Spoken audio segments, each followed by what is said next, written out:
My name's Derek McCartney. Go Bucks.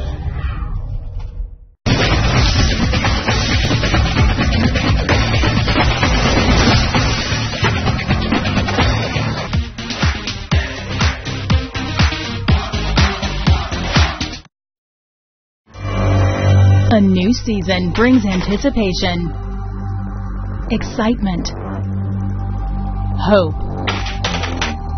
competition.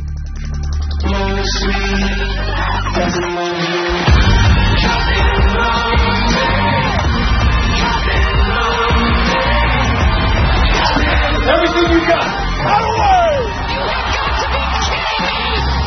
Every athlete dreams of hoisting the championship trophy, celebrating in confetti. And no conference has celebrated more NCAA championships. Congratulations to the conference, the first to 500. For 5 seasons, the Pac-12 Network has brought you an exclusive look at the thrill and the heartache through 850 live events and conference championships. Who will be the next All-American? Get on your feet! Another chance! Record breaker. It's a new American record! To reach their championship aspirations. Oh, baby, here we go!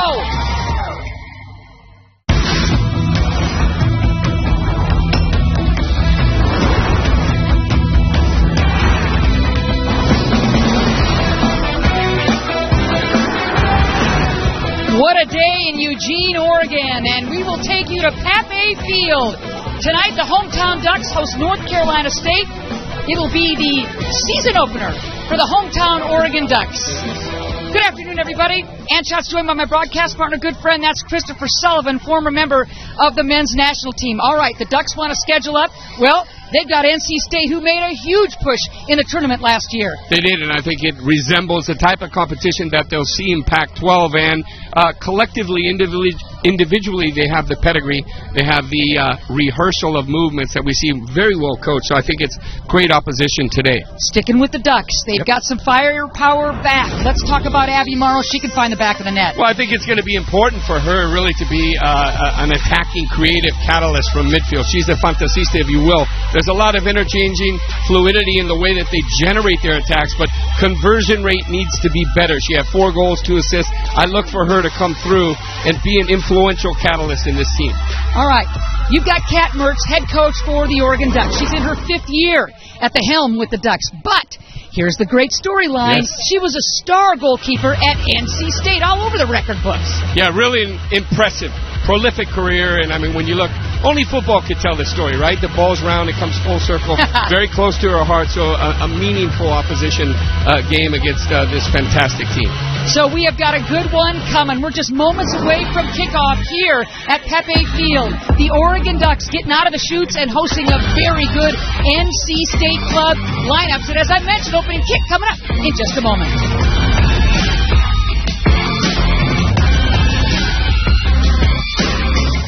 You're watching Pac-12 Oregon, home of the Oregon State Beavers and the Oregon Ducks. Available on Xfinity. If you ask a question in a kindergarten classroom, every hand goes up. But as we get older, we lose that. We become afraid of being wrong and develop a fear of failure. In science, you have to be okay with failing. When I said I wanted a NASA internship before I was 18, that seemed pretty impossible, but I tried and it happened. Now I want to be an astronaut by the time I'm 30, and fear of failure isn't enough to stop me. I'm just going to try. Who knows how far I'll go. Before you see it on TV, before it's on your news feed, before it posts to your timeline, even before you read about it on your homepage. Her first collegiate perfect 10. Before it goes viral. He doesn't have a care in the world, man. Look at that little guy. It lives here. Download the Pac-12 Now app to see your team anytime, anywhere. It's been a dream come true. Always been a Duck fan since I was younger. So playing for the golf team is unreal. It's a thrill. Like when you're able to represent a school like this. No doubt. It's incredible. Once you're on the tee, you're representing an incredible university. It's awesome. I'm Salman Raza, and I play golf for the University of Oregon. Saturday, August 26th, kick off the 2017-2018 season with a full week of non-stop football action. First, take a look back at the legends of Pac-12 football with the premiere of 12 Greatest. Then, get the lowdown on everything you need to know this season with Inside Pac-12 Football Season Previews. After that, it's time to get your game face on. The best of the West take on non-conference opponents in back-to-back matchups. Football Kickoff Week. Coverage begins Saturday, August 26th on Pac-12 Network. What a great way to start the 2017 Pac-12 women's soccer season. The Oregon Ducks hosting North Carolina State. The Wolfpack making it to the Sweet 16 last year under Tim Santoro. And I'll tell you, Santoro's got a lot of his returners back. Keep an eye on Zierra King. She's that sophomore midfielder that led this club with 8 goals, and she is really something special and can fly. Kat Mertz on the other side of things will give you this starting lineup. Hinrichsdottir will be tested today in goal. But when you look at Everett, Fawcett, and Schultz up top, there is some scoring power for Kat Mertz and those Oregon Ducks. So we are moments away from kickoff and shots. Christopher Sullivan, 85 degrees here in Eugene, winds northwest out of with some blustery conditions at 10 miles an hour. And Sully, we are underway. Fun non-conference match. Season opener for both clubs. NC State made a lot of noise last year, Sully, when they made it all the way to the Sweet 16 and upset Minnesota and Pepperdine to reach that Sweet 16 game, losing to Santa Clara 3-0. Yeah, and I think when you look at the way that they play, you know, it's important. They put a premium on possession. They're methodical in their build-up. They're very cohesive, disciplined. But it's all about the team, the collective. They don't rely upon one individual that has speed, even though, as you mentioned, King is a fantastic, like Alberto Tomba dribbling the ball on that left side. And I think it'll be interesting because you had some pieces you tried to kind of build, and he said actually a turning point was when they had 4 losses in a row. How about that? And it tells you that you have resilience. It tells you that you have some substance to the way that you play. So I think it's going to be a great game on tap today. The Oregon Ducks finishing 10th in conference play, 8-10-2 overall, and 3-8-0 in 2016. And, you know, this is what I love about Kat Mertz, Sully, is there's no elephant in the room. She is more than happy to talk about the team's goal, and that is to make the NCAA tournament. The only Pac-12 school to have never made an NCAA appearance, the Oregon Ducks. Yeah, and it really is surprising when you look at her pedigree as a coach, the players that she's been able to bring in. Obviously, it's very tough to compete against UCLA and Cal and all Stanford and the like for some of the top quality, but individually great players. I think what's interesting is we see both teams playing a 4-2-3-1, and Oregon at times the Ducks have played with a 4-3-3 that's a little more expansive, but today they're actually matching the opposition, and that makes for an interesting matchup. The Ducks did a better job last year in scoring. Christopher, what will the Ducks have to do against this veteran NC State club from the powerful ACC? Well, I think they need patience when they're in the attacking third. You know, they average over 200 shots last season, but I think at times, you know, you need to have that collective patience. We're actually going from one option in the attacking third where you have multiple options, and then maybe the conversion rate will be a little bit better. So we're early in this one, 3rd minute here at Pape Field. North Carolina State picked 7th in the ACC. Here in town, these two clubs haven't met very often, 3 times in all. A couple of years ago, Mertz went back to her old stomping ground. Yep. And faced this club in Raleigh. On that last sequence just a moment ago from NC State, you saw that Calvin Bulk. There's a great recuperation right here, and you're starting to see the possession kick in. This player right here from Germany, fantastic. Loves to link up with the defensive midfielder or contention, deep line midfield that will actually solicit for the ball all over the field. Gutenberger is going to be big for them. Gutenberger is huge. One of 3 Germans on this NC State club. The pipeline, very impressive. Block there. Here's Gutenberger. We'll send it right back to keeper Sydney Wooten. And I think one of the things that we should know, we didn't know if Marissa Everett was going to start on the left or the right, or Miranda Schultz as well, and it's good. We see them interchanging. Sometimes you'll see them mixing up. We saw that last season as well. A player that we didn't highlight at the beginning, but for me is one of the big talents is Everett there on the right side, number 21. If she's active and has the ball at her feet or distributing with scoring chances, she can be very dangerous. Well, this is the big star. Ooh, Curran, the freshman. Yep. Oh, man, little back tap to Schultz near the 18. Dispossessed. Good defense by NC State. But how about that little back tap from Curran, the freshman, huh? Well, again, you see the opportunity with Schultz coming, slashing from the left side right there. She had supporting runs, 3 in the midfield, but wasn't able to capitalize.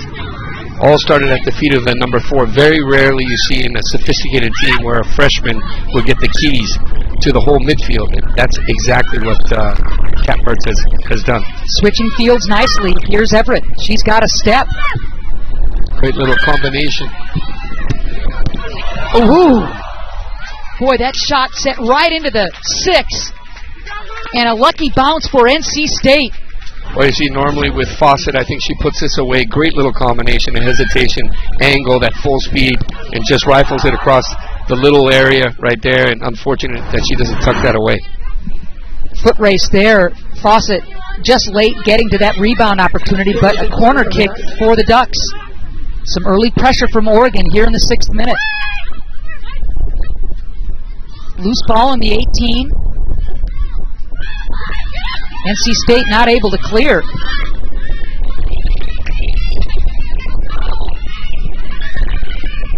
Combining nicely. Chambers dispossessed, and NC State would love to get something going on the counter. Well, I think what we're seeing is the general width. You know, they're generating width right here. Oregon out of the gates, and it's working from a tactical standpoint. Fawcett, now this can go 2 ways, because she's kind of kicking herself saying, how did I not put that away? But she might come away with 2-3 goals in this game. Again, when we're talking about pedigree, as you see the late arrival here and just clipping the thigh. Her mother, great U.S. Women's National Team World Cup player, Joy Fawcett, and the brother of Joy, who used to play with me back in the day and won the national championship with UCLA, Eric Bielefeld, won in '85, that final for Ziggy Schmidt. Oh, Ziggy Schmidt. And he was great. I mean, he was a beast of a player, fantastic, multifaceted, another Pac-12 great. You say that name and it just brings back all kinds of memories. Good defense by the Ducks, but here comes NC State on the run. Schuster looking to turn the corner, double teamed and cleared by Schultz, but not so fast. Here comes Porter. Sends it into the open area for Z King. Very dangerous here and clever. Great ball. Ball knocked around. And there's the shot, and there's the score. Quickly, Paige Griffith is there to mop up 1-0 NC State in the 7th minute. Well, this is a fantastic goal right here from NC State against the run of play, and they really got out to that lethal, dangerous player on the left side, Sienna King. And look, she's coming running, great approach, and then drives it across the middle, drops at the footstep, and then bang. Doesn't hesitate right here. Great pinpoint precision at the far post, and a wonderful strike. Kept it low. Hendrick's daughter tried to get a hand on it. Looks like she got an arm on it right there, but couldn't parry it out to the side. Big goal for NC State. Well struck by the local kid, Paige Griffiths. She equals what she did last year in the goal-scoring department. She had one of them last year in her 22 starts. Well, she's got one quickly here to open up the 2017 campaign. So on the back foot, the Ducks.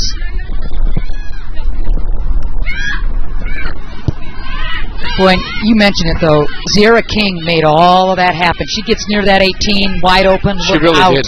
Absolutely, but there were 3 red shirts in the midfield that were uncontested, so they recovered the ball and they recirculated out to the left very quickly by design. I think the spacing is great here from Oregon, though. I have to say they've had one opportunity, a sitter in front of the goal that didn't capitalize, so this is a very even match. If not, you give the upper hand from a playing standpoint, the body of work early on in the first 7 minutes to the Ducks. You mentioned the sitter that was so close there for Fawcett. And it'll be interesting to see how the Ducks respond playing down a goal. It's so early. You just got to keep your head up, right? Oh, absolutely. I mean, there's never a good time to take a goal, but if you were going to take a goal earlier, is better because it wakes you up. You know, it gets the veins open and stimulates you to push yourself into attack. So it'll be interesting to see what kind of numbers Oregon continues to get forward. We know the Wolfpack love to get their defenders forward if they have that kind of a situation and opportunity. See if Oregon takes a page out of that book.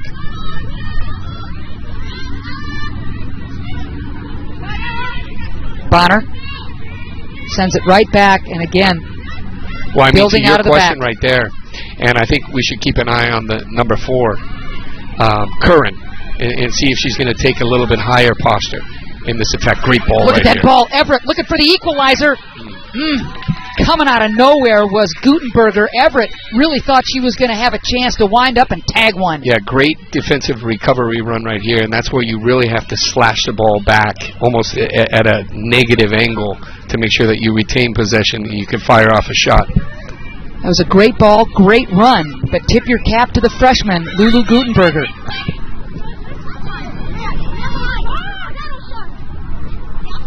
Well, I think with the new playmaking ability in midfield that we see from the Ducks, you're going to see more of those splitting passes on the ground where you're going to have greater spaces.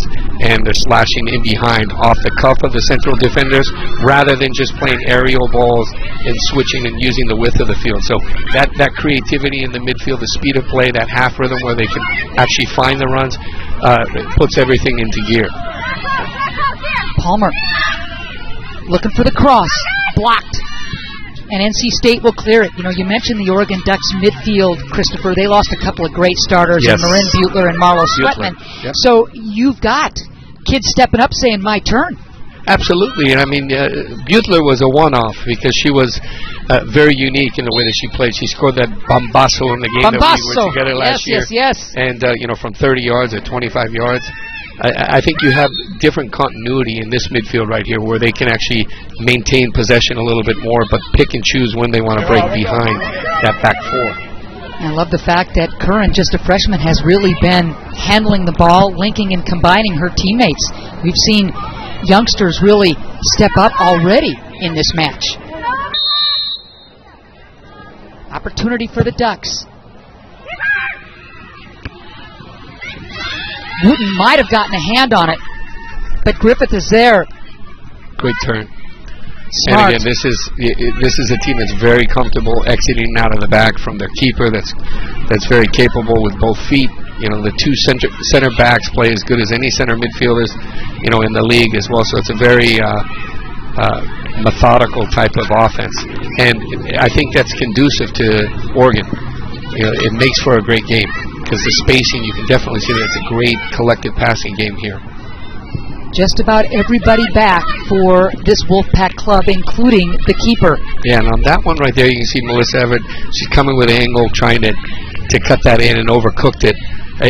This type of game you want to play at feet. Everything at feet, because you're going to have the space. Look at the spacing on the field. It's a joy. These are the kind of games you want to jump in and play. You ought to know. You ought to know. It's interesting, Wooten, there's a couple of pipelines for this NC State club, Germany and then San Diego. Wooten, one of those kids from San Diego, might not be the tallest keeper, but boy, is she tough. And she was magnificent last year in the NCAA tournament. So she lives large in that 6. Oregon's going to have to be coming up with something special to get past her.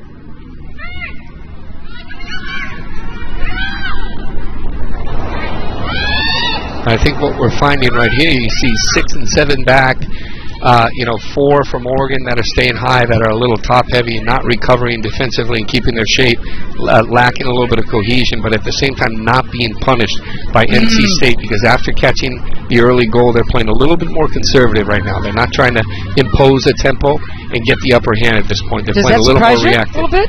Well, no, they have the weapon on the left side, and they're waiting. You know, this is a team that's very intuitive on a collective level, that can wait and see what's in front of them. And that's how they really found the goal initially. Using the width of the field, nicely played.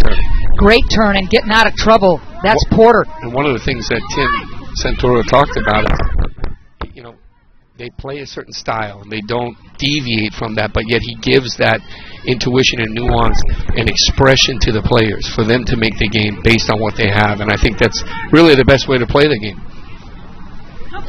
Throw in for NC State. An early goal has given the Wolfpack the lead 1-0. Griffiths able to beat Katla Hinrichsdotter. So that's where we stand. 1-0 here in the 13th minute. Good shot of Caitlin Wong, the absolute beast, as Pat Mertz calls her, and the Iron Woman. And we didn't know if she was going to be able to go, or Rocky. Last year they were both playing together. Corner kick, NC State looking to add to that lead. Carried away at the last second, Hinrichsdotter. Nicely played and good timing by the veteran keeper.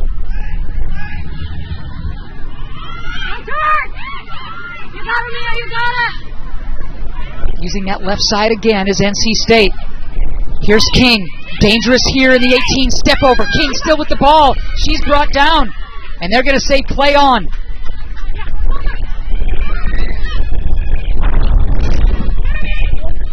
And you just see this cross right here. Great Insu pulls away. Fantastic.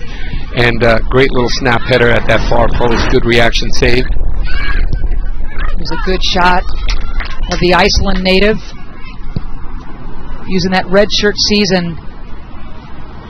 And, you know, Oregon's had some really good keepers along the line, and Hinrichsdotter has settled in nicely. She's getting some competition from Carter and Preston, but no doubt about it, there's your starter.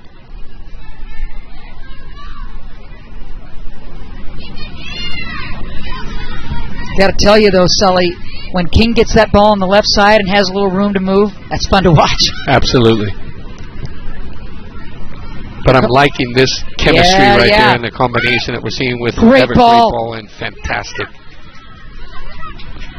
That time it was Fawcett and Everett, and got that little half scissor right here looking for the cross.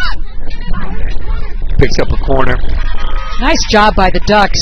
One of the things that I talked about with the coaching staff of NC State, they knew the capability of Everett. They didn't know if she's going to play on the left side or the right side, and Ella Boner would be one of the players that would match up. That's a great matchup against them. Number 8, Emma Eddy in match. So sophomore Emma Eddy will come in. Fawcett will take a break. And another corner for the Oregon Ducks. That'll be Chambers with the honors. Again, the Ducks looking for the equalizer on the set piece. That one drifted a bit. No chance on the header. Ducks, though, keep it in their offensive third. It looks like Fawcett is dealing with some kind of knock on her leg because she had a conversation with Kat Mertz. Great ball. Long couldn't catch up. Look at that tackle. Just aggressive. Boy, I think Chambers really thought she had a chance there, and there a shot right at Wooten, no problem. Well, again, Chambers had a little pause and a hesitation. She had made a great little Cruyff move and came, and boom, Boner came in. Watch this. This is the way you tackle. Crunching tackle, comes all the way through, picks up and wins it. And this is the player that they had earmarked to actually mark Marissa Everett in case she was going to play from that left side, but she's on the other side, maybe by design. Bonner, starter from day one, shows you that box-to-box skill, no doubt about it.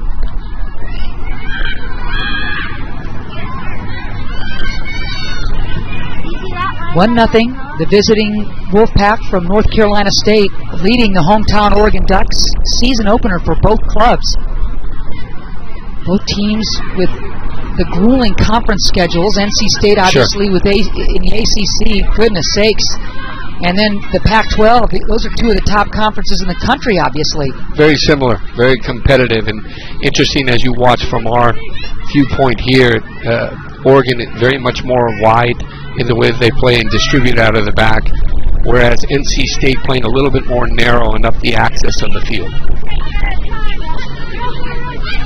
The Ducks have had some chances, working the ball well, on using the width, as Sully said, and getting some chances near that 18 and the 6, but nothing doing yet.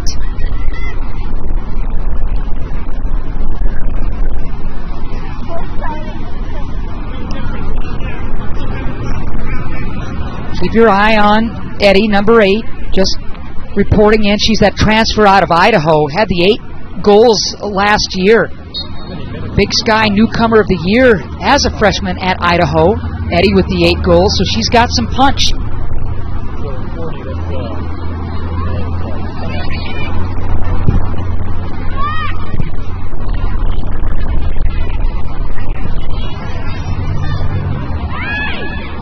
Wong trying to hold off King. Nicely played by Curran. Walkling, another one of the German players stepping in nicely. She's fantastic. Yep. You know, and you know, I was talking to the coaching staff, and I said, "Is she kind of like Toni Kroos?" He goes, "Exactly. That's the player, Toni Kroos, who plays with Real Madrid now, world champion with Germany." But you can see deep line midfield, the way they'll come and they take the ball off the 2 center backs, distribute from a deeper position, very comfortable in collecting the ball. Wong's header jump-starting the Oregon attack. Again, the Ducks looking for the equalizer here in the 19th minute. 1-0 Wolfpack with the early goal.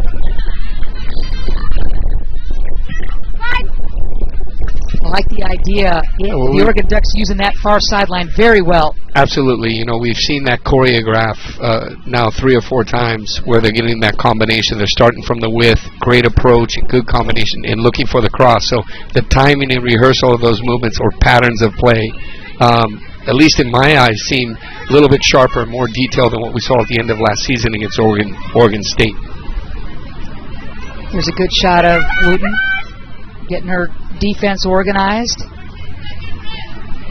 NC State didn't graduate many players, but they are missing some regulars that didn't make the trip with injuries. Stengel, Ben Mannen, Lacey, Henschel, but still a deep club for Santoro.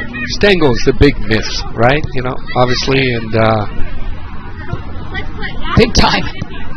You know, she was banged up and injured most of last year in 8 games. That's all she played, Stengel, last year for the Pack. Had 5 goals in those 8 games before the injury. She'll be playing this year, but just didn't make this trip. So a patient and spread Oregon Duck offense. Great turn. Boy, Schultz, just beautiful. Little heavy there, but working nicely with Palmer. But, I mean, if you look at the posture defensively from NC State, for me, they're sitting too deep right now. Yep, they're a goal up.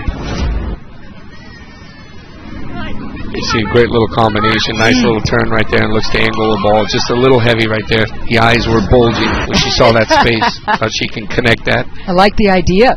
So anyway, you were talking about the shape of NC State's defense. Yeah, and I think the posture is a little bit too conservative, and you want to actually put your pressure points about 2/3 of the field at this point in the game. They're sitting back. If they concede a goal, then it's hard to re-establish that rhythm in possession. So you're conceding a tremendous amount of possession. You're moving side to side like an accordion defensively with that one up top. And that could be debilitating to your team over a period of time. It's better to stay aggressive, keep your foot on the pedal, and look for the second goal, because you stay in a more intense posture. It's very easy right now for Oregon. Palmer has been very active in the Oregon offense, the freshman out of Portland. Getting some good international experience before joining the Oregon Ducks. And part of that could be the dynamic of the redshirt senior that's playing Rachel Cox up top, right? Rather than the other forward that's playing up there normally. But this is a very deliberate NC State club with that 1-0 lead. And you mentioned it. Santoro will say, well, we're not the fastest team in the world. We're just very organized. We're very methodical. We'll be fluid. We'll change our formation. It's tough to defend us. Right now, they've slowed the game way down. Yeah, and when you have that capability, technically, from a collective sense, there's no one that moves faster than the ball on the field. So, this is the type of pressure that I'm looking for right here. And NC State almost turns it over in dangerous territory, so maybe you keep pressure in the ball. A little flick there. Bonner. Good touch. Yep.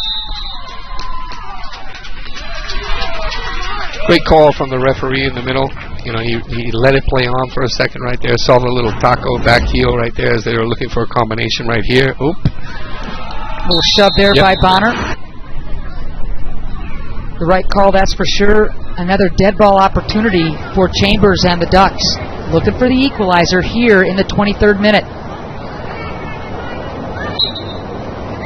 Let's see how many Ducks crash. That's a great ball. Boy, just had a little too much loft, and Wooten was able to flag it.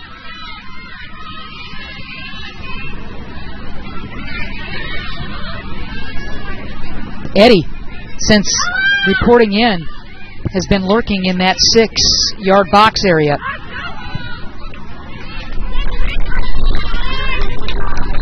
Curran, remember, just a freshman. Yeah, you can see that Curran mature beyond her years in possession. Good decision making, the way that she sees the field, you know, the vision of play, the speed of thought, the way she thin slices from that midfield. And I'd like to see a little bit more numbers up where you're overloading certain channels of the field, where you're playing 2 against 1, 3 against 1, instead of depending on aerial balls played in on those standard situations and free kicks, because it's within their arsenal when you look at the personnel that they have here with the Ducks. So you had high praise for Butler, who graduated, and Kat Mertz says that Curran is the one that steps in and fills those shoes. Yeah, and I think that Butler was an energizer, you know, when she played on the field. She had everything multifaceted, but you can see the class that Curran has. Wooten basically just runs into the back of her own teammate, who's able to clear it momentarily. The Ducks still in their offensive third. Great ball. Dangerous. NC State looking to clear. Schultz tried to knock it down, but no can do. The Ducks continue to apply pressure in their offensive third, but not really getting quality looks yet. It's all about, you know, the timing, right? The way they synchronize and go into the attacking third. And one of the great exercises as a team, and I think it would be fantastic for the Ducks, would be 6 against 4. You know, starting from an attacking position, not coming 80 yards up the field, just to get that finishing touch. She's broken through. King into space for Schuster. Schuster 1v1 against Wong. Wow, what a finish. Golazo. What a finish. And that again all starts with King and Schuster with the goal. Well, we got the German connection again. We talked about the 3 Germans on the field. Great little thoughtful ball, well weighted at full speed. There's the little hatchet cut back. Benefit of the doubt. She pulls it away and hits it in the corner. Amazing precision. Great finish right here. As soon as she pulls off that cutback, you knew she was going to score. Well, Schuster loaded up as a freshman with the 5 assists and 1 goal last year. Tallies here midway through the first half to give North Carolina State that 2-0 lead. Jackman checking in for the Oregon Ducks. You know, and I was talking about earlier the posture of NC State, but it's worked perfectly. We've seen it in world football where you can actually sit back. I mean, many teams have done it extremely well. You look at Juventus, where they can sit back and happy to catch you on the break with that high-octane, lightning-fast breakout. And this is kind of quasi-fast breakout, but when you have that quality on the left side that we saw, you know, and then the combination of the timing of pass and the weight to put it together, fantastic, amazing football. Well, you just broke it down perfectly, Sully. I mean, this is a North Carolina State team that just kind of waited in the weeds, waited till the opportunity presented itself with numbers, the right player with the ball to facilitate, and their king is doing her thing. Man, all those goals last year, but I just love the way she distributes, too. You know, she's playing in first, second gear. Actually, she's coming from a wide position. I love her starting position. More importantly, that her head's up and the vision and view of field, those runs. You love to have forwards that have intelligent runs. And now you have Kia Rankin that's just come in. That's going to be a Ferrari up top. Glad you mentioned the fact that Rankin is in for NC State along with Powell. And Maxine Blackwood, so excited are the NC State fans to have her back on the pitch after she missed last year. Blackwood, the New Jersey native, wearing number 9. There's a good shot of Blackwood. Kind of injury-plagued career lately for Blackwood. Missed half of 2015 with an injury, so good to have her back on the pitch. So it looks like Rankin's going to play the top right side of the 3 because they're playing a 4-2-3-1. Eddie leaving it. Number 9 in the classic 9 position. That's a heavy shirt. You got to come through with some goals. I love that.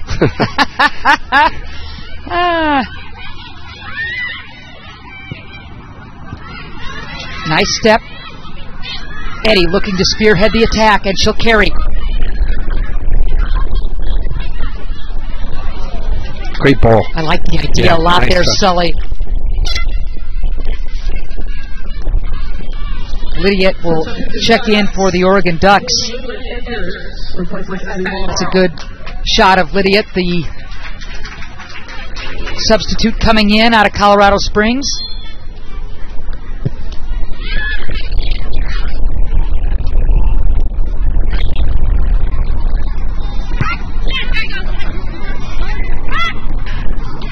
So again, a very deep club, and you say veterans, and yet there are so many sophomores and juniors. That's the kind of playing time the NC State kids got last year as freshmen and sophomore. Hinrichsdottir coming out as Rankin was bearing down. Well, I think that's a great point that you bring up. You're always trying to blend not only maturity but also energies, right?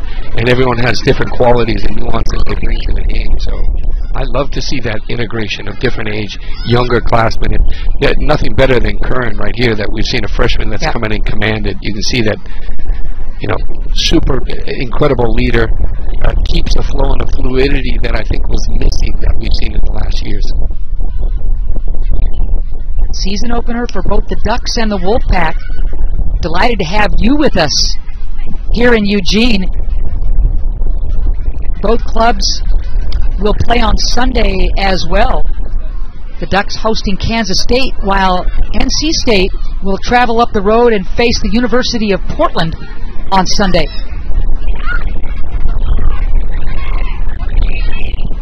Look at that ball, just a little heavy. I thought Griffiths might be able to get a foot on it, but here's Oregon on the counter, Sully. Lydiot. She's in. Curran.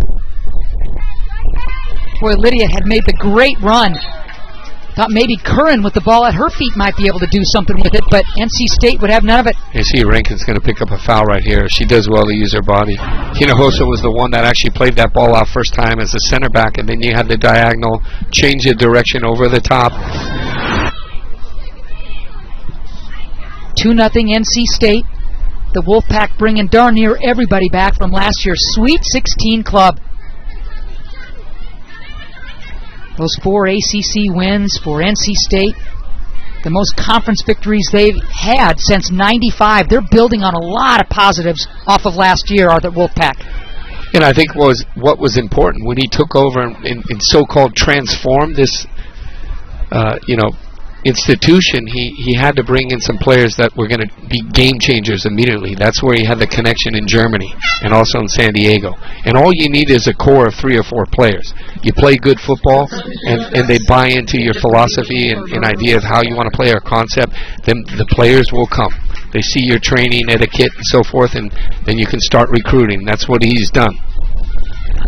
You in for the Oregon Ducks, and you got to remember what Santoro did last year with all of those kids. All of those kids. Great ball is right. I mean, the movement to navigate there, opening up the hips, dropping the shoulder right there, but always with an eye forward. The timing and synchronization of the running up top with the midfield has been extremely impressive, particularly out of the tempo that they play out of the back. Always having 3 or 4 players around, geometric in the middle. Now they're starting to slow the game down a little bit, maintain possession, defend with the ball. NC State, beautifully played there. You just love the fact that Powell was able to sell that would-be pass to the left side and instead held, and here comes NC State again looking for more. Porter, she's got Schuster here on the near sideline.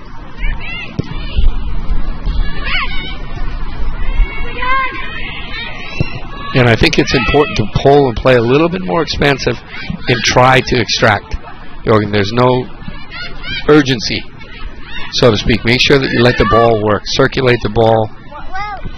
Move your opponent from side to side. Good exercise. Flagging it down nicely. Gutenberger. Yep. Gutenberger has, you can see the positional sense that she has, the anticipation, and then the ability to be able to react.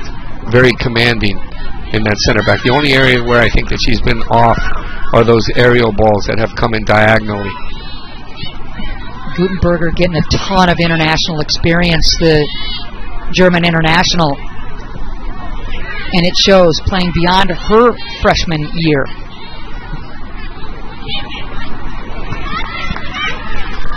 The Ducks here in the 33rd minute, trying to stay composed, and a great ball into space. Bruner's going to flag it down.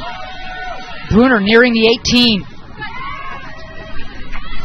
Blocked, in another opportunity for the Oregon Ducks. Boy, I'll tell you what, Mia Palmer delivered that beautiful ball to Bruner, and another corner for Oregon.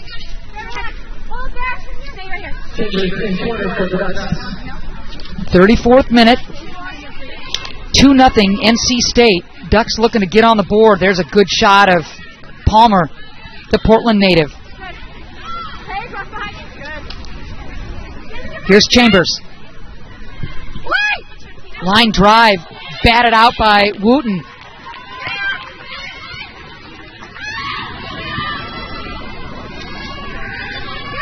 Palmer will collect.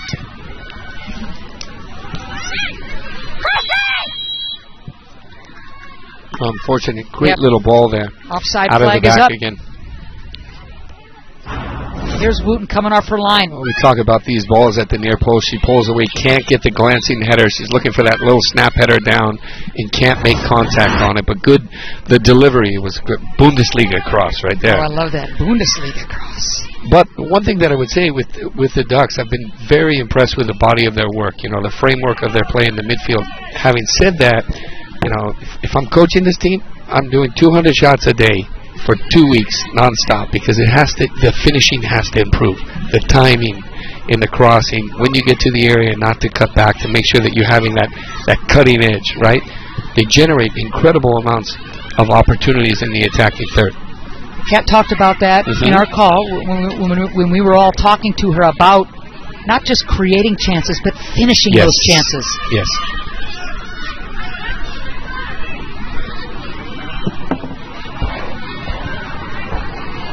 Last year, the Ducks so close to finding that elusive and capturing that elusive NCAA berth. And it's a funny game, right? Because they had a sitter at the beginning. If they put that away, it might be a different, totally different complexion to how this game gets played out. Fawcett's so close early in that match. Yes, in this match. Well done. And again, you see Palmer, who has been sensational for the Ducks coming out of that scrum and still carrying. Palmer inside the 18 looking for the cross. What a great job by Palmer. Basically taking on the defense. That is unlucky. Unlucky. I mean, after that run, 80-plus yards. And watch this. She intervenes right there. Great little speed. Look at this lung-bursting drive here with the ball full speed. She's looking like Paolo Maldini from Italy, the great left back. And then the deflection, unfortunately, comes off her foot. Absolutely unlucky there for Palmer. The step, the run. Looking for a shot on goal, and then it's off her. All right. 36th minute. We're seeing some great young talent for both clubs, Sully. And I think that's how you change a game, right? I mean, if you're down 2-0, you need extra contributions from center backs, from wide players that can get into the attack and maybe change it. We've seen the great Dani Alves with Barcelona do it, and also with Juventus, and I think Palmer's taken a page out of his book, and it's great to see. I like the idea of Bruner just really putting pressure on the ball, creating the turnover, and a quick throw-in for the Ducks. Well, that's that hyper-pressing that I think the game's been missing. And when you get into conference play, you get 90 minutes of that. You wonder if the fitness levels are there to be able to sustain that type of pressure. Ducks looking to get on the board.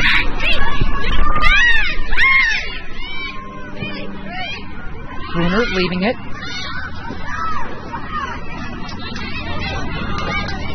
Curran so Yeah, calm. pretty smooth, yeah. Well read on right that here. touch, yeah. But All right, so NC State on the counter. Into space.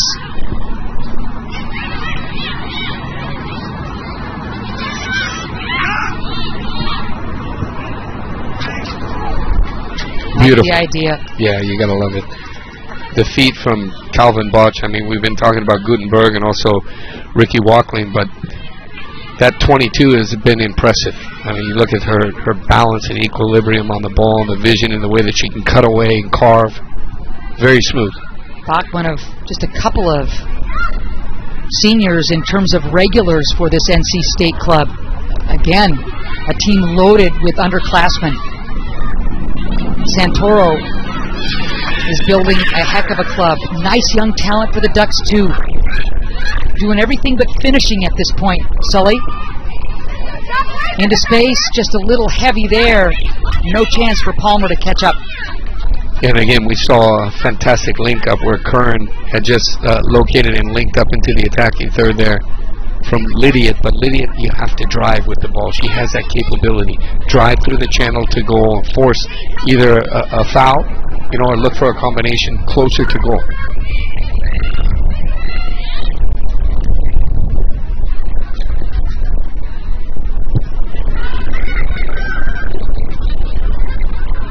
NC State taking the 2-0 lead into the 39th minute. Griffiths and Schuster with the goals for the Wolfpack. King had a hand in both of those goals for NC State. And the Wolfpack looking to take the lead into the locker room. Both clubs going deep into their benches.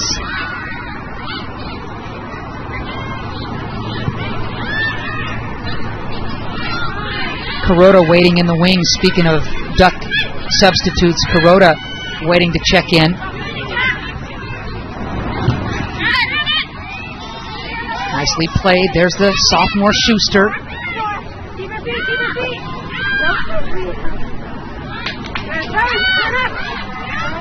Lydia just kind of stayed Great work home. from Lydia. She stayed home there. And this is what you're looking for, an injection of attacking impetus, right? When you make a sub, players come in, and I've seen it's been somewhat subdued in the last few minutes, and that's normal at the tempo they've been playing at, particularly in midfield. You see players with their hands on their waist in between on restarts and throw-ins and so forth. Great little flick. Let's see if the Ducks can do something with this counter. Again, Lydia in the middle of things. Ducks using the width of both sidelines. Yu looking for some help. Cuts it back. Yu. She's done well. Beautiful job by Yu. Yep, that results in the corner. I think this early time in the season, you look for the separation speed, and sometimes you don't see that burst and those explosive accelerations, particularly out of midfield. This type of game, the space is there for the taking. Let's see if some of these subs can kick it into a higher gear. So Seaman also joining Kuroda on the field. And let's see if the other side of the pitch in terms of a corner works better for the Oregon Ducks. 41st minute.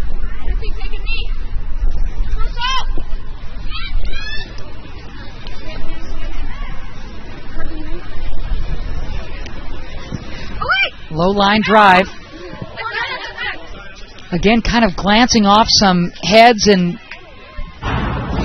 Oregon just can't quite slap that thing home. Yeah, I like that in-swinger right there. It's a short approach, so you get a surprise element right there. It's been driven, a few yards away from the keeper. Just glanced off, picks up another corner. Jackman. And I think the short corner's on right here. I mean, do you like short corners? Of course, if there's nobody defending them. I think what's important is when you're trying to score a goal, you break the pattern. You're always trying to blend, and you're trying to be a step ahead of your opposition. That's what you look for in these games as well.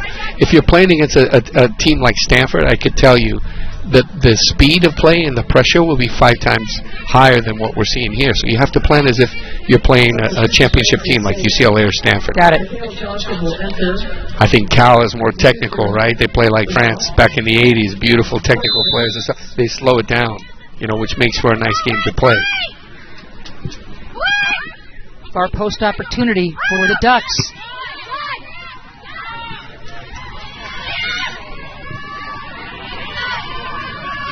Palmer into space. Great feet there from Chambers on that little half rhythm, a little quick off our feet. And that's exactly what I was talking about. Those type of entry forays into the attacking third.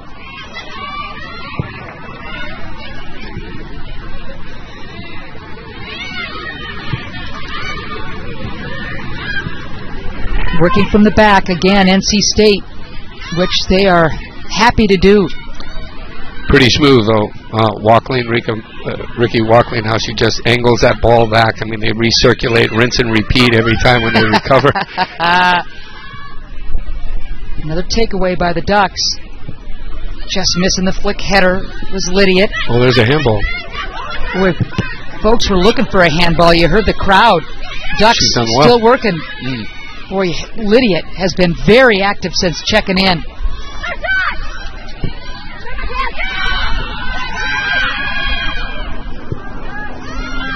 Jackman, the transfer out of Santa Clara. We weren't sure if we'd see her today. She's got a little bit of a knock. But Mertz got the go-ahead. And Jackman off the bench. Big target is Jackman. Well done. Quick link up there. Beautiful ball. There's the header. Oh my goodness. And Oregon again so close to beating Wooten. She was out of position, Sully. Well, you look at full speed, very smart to angle that back, and you see the deflection off her body right here. It just comes off, and that could have turned the game on its head. Oh, man. Insisting wave after wave of attacking, pressure here from Oregon. The crowd was ready to explode. It's got to be frustrating because you're generating the looks, you're pushing players forward, you're committing into the attack, but just not getting that icing on the cake, right? You're looking for the finishing touches. So if you're the Duck fans, you're thinking it's just a matter of time. And again, Palmer keeping the ball on the offensive third. I think Palmer's been one of the best performers in the first half for Oregon. Extremely good, particularly in the second part of the first half. Another foul is going to go against the Oregon Ducks.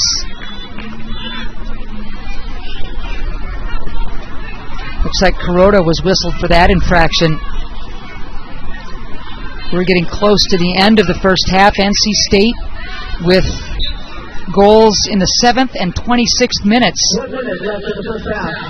Leading 2-0. 1 minute to go in this first half. NC State deliberate and opportunistic.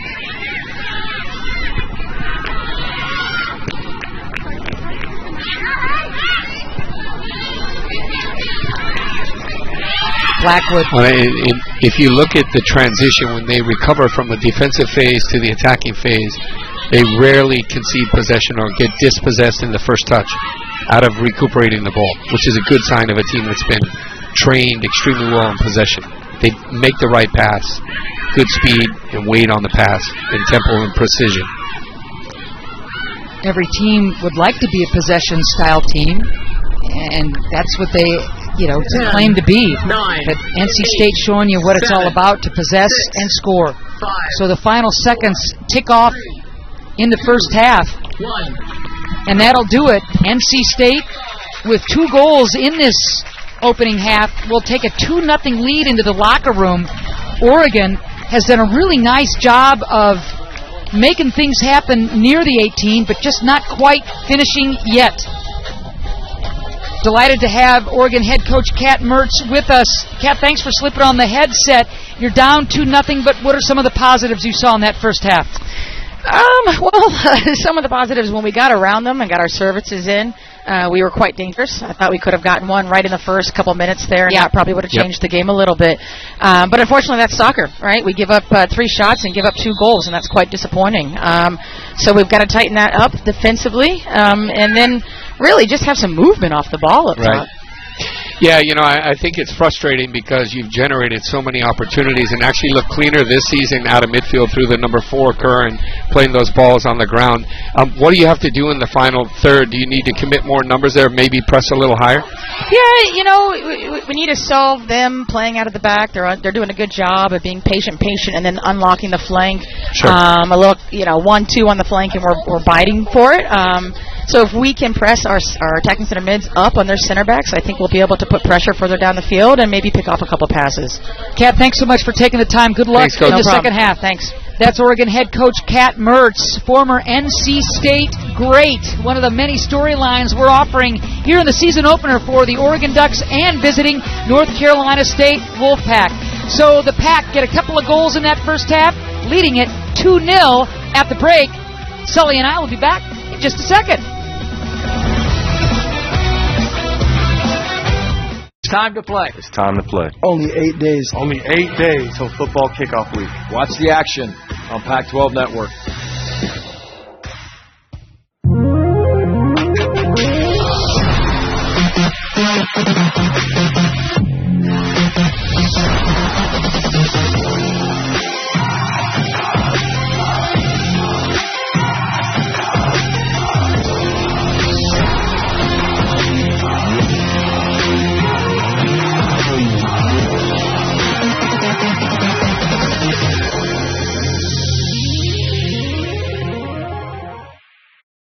There are over 480,000 college athletes. Only 2% would go pro. That means over 470,000 will not get a shoe contract. No autographs. No private jets. No fan clubs. No Hall of Fame inductions. Instead, they will walk away with something much more valuable.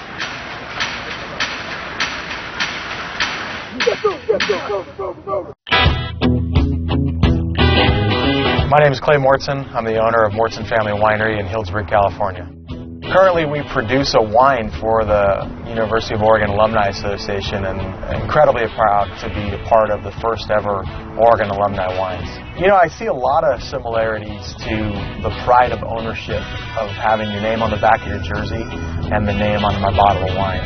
And I think it's just that spark in people that you want to go out and do your best. Because when you're representing not just yourself, but your family and your name. And I look at winemaking the exact same I did as the football field. Having an Oregon degree means an incredible amount, and it's a huge part of my success today. I feel like I was incredibly prepared for the business world, with my marketing and finance degrees. And, it's why we're successful today. My name is Clay Mortson, class of 1997. Go Ducks. While schools might be on break, Pac-12 Network will be in session all summer long. This week, training camps have started, and the countdown to kickoff has begun. We've got everything you need to get up to speed for the upcoming football season. Pac-12 Summer on Pac-12 Network, all summer long.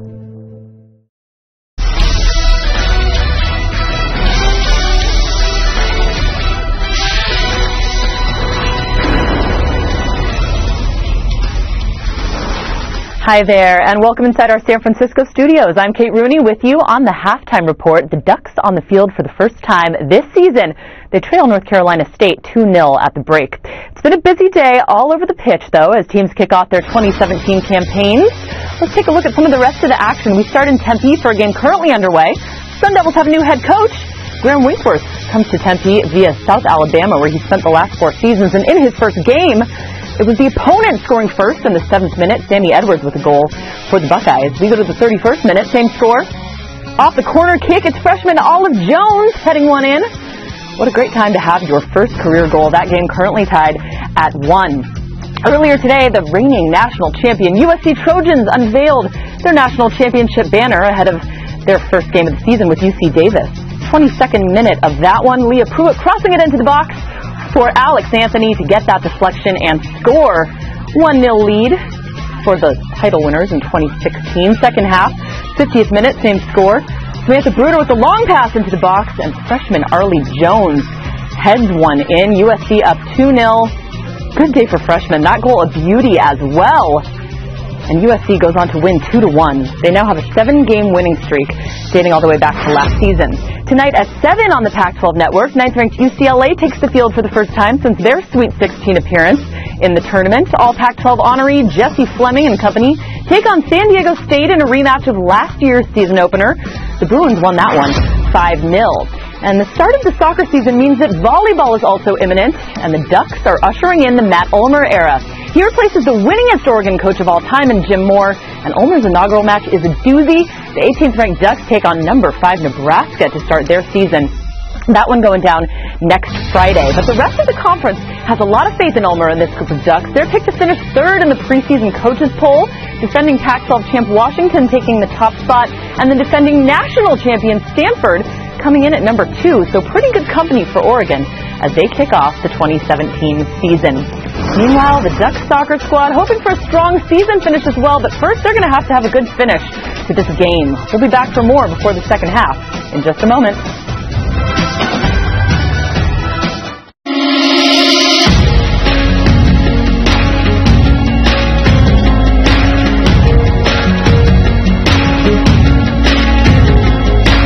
A university built not just on where we've been, but where we're going.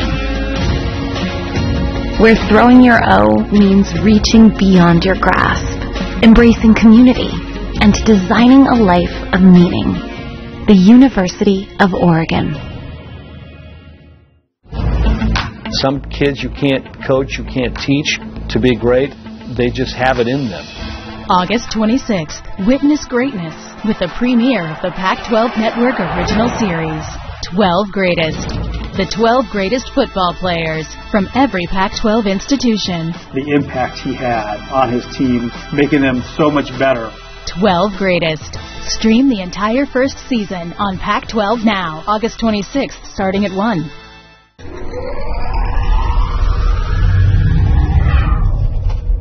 The whole athletic family here and the atmosphere around athletics is something that I really didn't find anywhere else. I really felt Oregon, they do a great job pushing their athletes to do as well as they can in their sports, as well as academics. That is a big win for Oregon. They make it really easy to be able to succeed and have all you need to do well in classes. If you're struggling, they provide people who are more than willing to help you, and they just really do a good job of pushing you and encouraging you to do your best. The support system here really enables me to, not be worried about it and know that I've got such a strong backing, so I can just do my best on the court and in the classroom, and I know that, if I try something that doesn't work, people are going to be there to help me out. It really takes a weight off my shoulders knowing that I've got such great people behind me helping me succeed.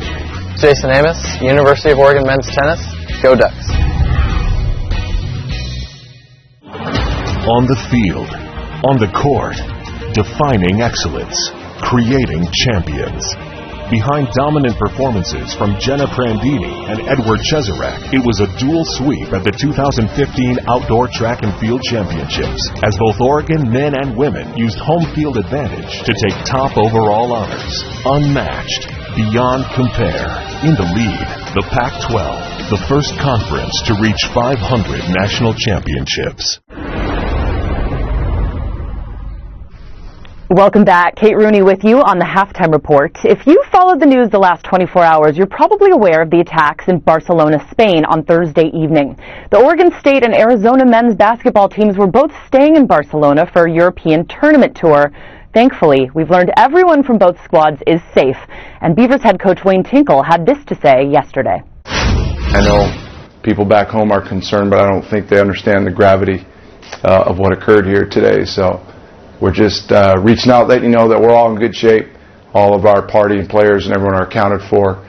We've got a couple of members that aren't with us in the hotel, but are safe until things are cleared up a little bit later on. So everything's good with our guys. Obviously going to be a tough thing to deal with here moving forward, but thank God that we're all safe. As of this afternoon, Oregon State told us the following. The team is in Valencia. They play tomorrow and plan to continue the tour as scheduled. So good news for the Beavers. As for the Wildcats, they released the following statement. Our entire travel party is safe and accounted for following the situation in Barcelona today. Our thoughts are with the people affected. We've decided to cancel our third and final exhibition of the tour and are currently working on travel plans to return home. We wish them, of course, a very safe trip home and express our condolences to those injured in the attacks and those who lost loved ones. For additional updates, please visit pac-12.com.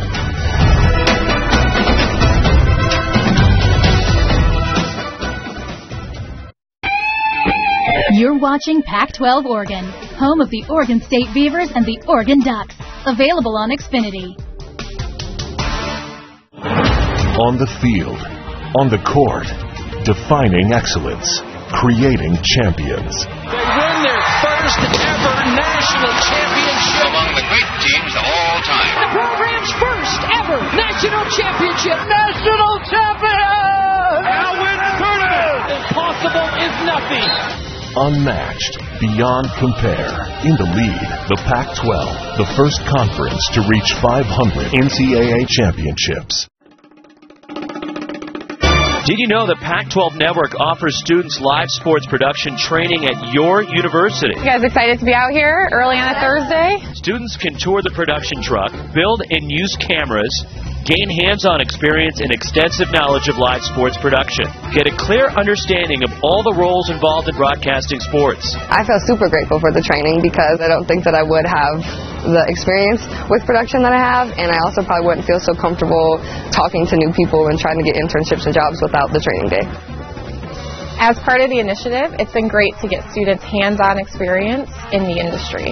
Students work closely with and learn from seasoned Pac-12 staff and on-air talent. I think it gives you a nice foothold into the market, into the industry. I definitely learned a lot today. To join the student training program and see upcoming training dates, visit pac-12.com/student training. Saturday, August 26th, kick off the 2017-2018 season with a full week of nonstop football action. First, take a look back at the legends of Pac-12 football with the premiere of 12 Greatest. Then, get the lowdown on everything you need to know this season with Inside Pac-12 Football Season Previews. After that, it's time to get your game face on. The best of the West take on non-conference opponents in back-to-back matchups. Football Kickoff Week. Coverage begins Saturday, August 26th on Pac-12 Network.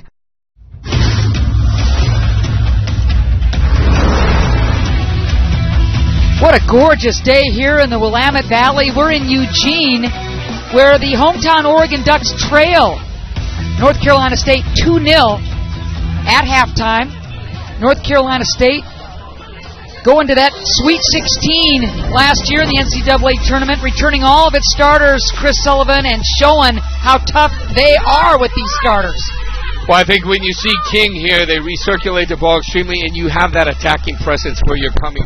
Good approach, dribbling, coming down the field, and you see this slotted ball at the far post. Fantastic strike. A la primera. First time. Those are the kind of goals that we love. An amazing strike there from Griffith. So Griffiths gives North Carolina State the 1-0 lead, and here comes Schuster, one of the three Germans. Bam! 2-0, just like that. NC State with the lead. Yeah, golazo alemán. A German goal right there. That was fantastic. But great. You look for that calm composure, and the finish right there strikes it with a lethal impact. And then, although I thought it was very good the way they generated opportunities. Here's an angle ball, and this is kind of an illustration of how the ball didn't bounce the way that Oregon was looking for. So Oregon with some chances, but no finishes. NC State, on the other hand, very opportunistic. Speaking of the Pac, Tim Santoro joining us. Coach, thanks for putting the headset on. An impressive first half for your club. So young, but they bring that veteran presence. Yeah, I mean, they found a way to get a lead. Wasn't happy with the performance. Too many easy turnovers in the middle of the field that gave them some really good counters. We clean that up and put them under some pressure in the back. I think we can maybe add one or two more. Coach Santoro, giocare e memoria. You guys are playing on memory in the midfield. I'm having a laugh here with you, but actually I noticed that the pressure also wasn't super deep. You guys were halfway in the field, but you talked about that methodical decision-making. That's where it paid dividends against the run of play. Yeah, I mean, we still have to mix up, when we play and when we cause them problems getting behind them. So that's some of the decisions has to get better, especially with Taylor and Ricky in the lower parts of the midfield. But we're up 2-0, and I think we'll improve in the second half. Was the width something that you noticed from Oregon, that they came out, you guys were a little bit more up the axis of the field, more concentrated and cohesive in the middle of the field, and they were playing more of a wide game? Yeah, we wanted to take away the middle, try to dictate the ball getting wide. The unfortunate thing was our defending was bad out wide, so that's something we have to fix in those 1v1, 2v2 situations. But we addressed it, and I think now that we have a half under our belt, we'll be ready to go the second half. Tim, thanks so much for taking the time. Thanks, Coach. Thank you. That's Tim Santoro, 5th year with the NC State Wolfpack. What a job he has done. Halftime stats, Christopher Sullivan. What jumps out at you, pal? Well, I think the stats don't really tell the story, because I think Oregon had a sitter at the beginning that they didn't capitalize. They had multiple, movements into the attacking third where they didn't really put things together, finishing at the end. And I think you saw that in the interview right there. How often do you see a coach up 2-0 where he's saying, we're not playing extremely well?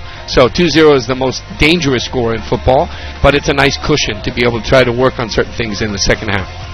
6 corner kicks for the Oregon Ducks. They had some set-piece chances. Nothing doing yet, though. So second half, Sully, moments away from commencing here at Pape Field. Season opener for both clubs. There's a good shot of the visiting Wolfpack. Again, returning all 11 starters. I wonder if the upperclassmen are really, using this preseason game as an important game. I remember when I played back in college, whether it was at San Diego State when they were ranked #1 in the country, or University of Tampa. Preseason sets the tone. It does, doesn't it? How you want to play. It can't just be one of these kind of cavalier games. And I see the intensity and urgency, but you wonder who's going to pick that up for this team, for Oregon. The Ducks' non-conference schedule as we kick off the second half. K-State at A&M, Oklahoma, Cal Poly. Just a few of the non-conference games before conference commences September 23rd.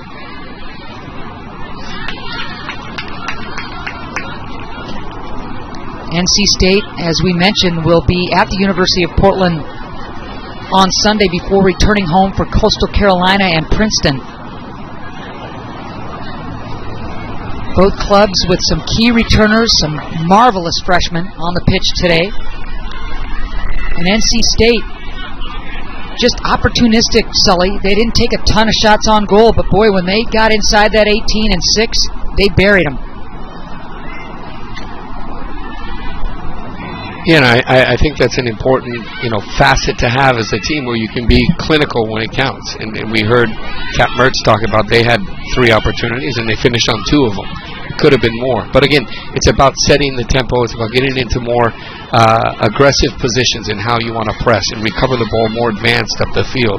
And I think if Oregon does that, one goal really changes the dynamic of a game like this at 2-0. You're reading my mind. I mean, there's a ton of time for Oregon to get back into this thing, and as Cat Mertz sends some different starters onto the pitch for the second half, it'll be interesting to see if there's an energy level boost from some of the subs who are getting the nod to begin this half.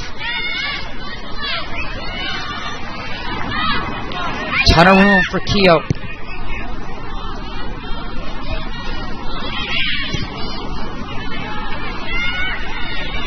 Mia Palmer has just been an absolute fixture for the Ducks. She's been fantastic. And I think one of the big misses here, is Fawcett coming out.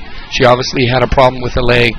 They didn't want to take the risk, so they're missing that cutting edge up top, and that experience and that, senior leadership up there that you really depend upon in these type of tight games.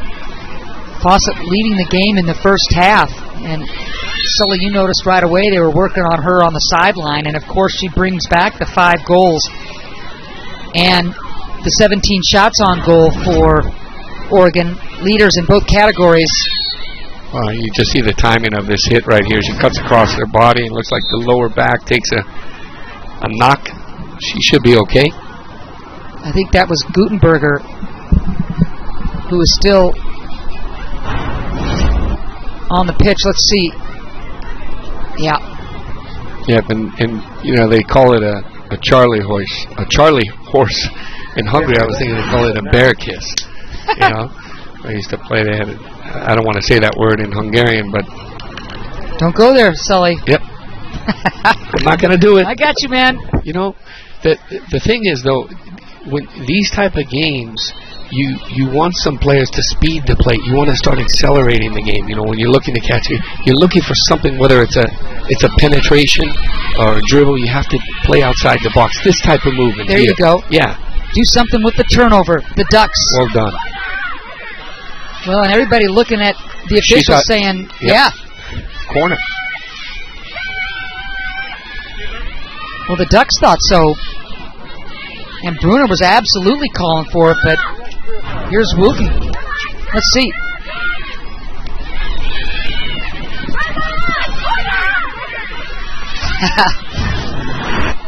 You see Gutenberger waving, and she got the call. So 2-0 as we begin the second half. NC State with those 2 first-half goals to lead the hometown Ducks.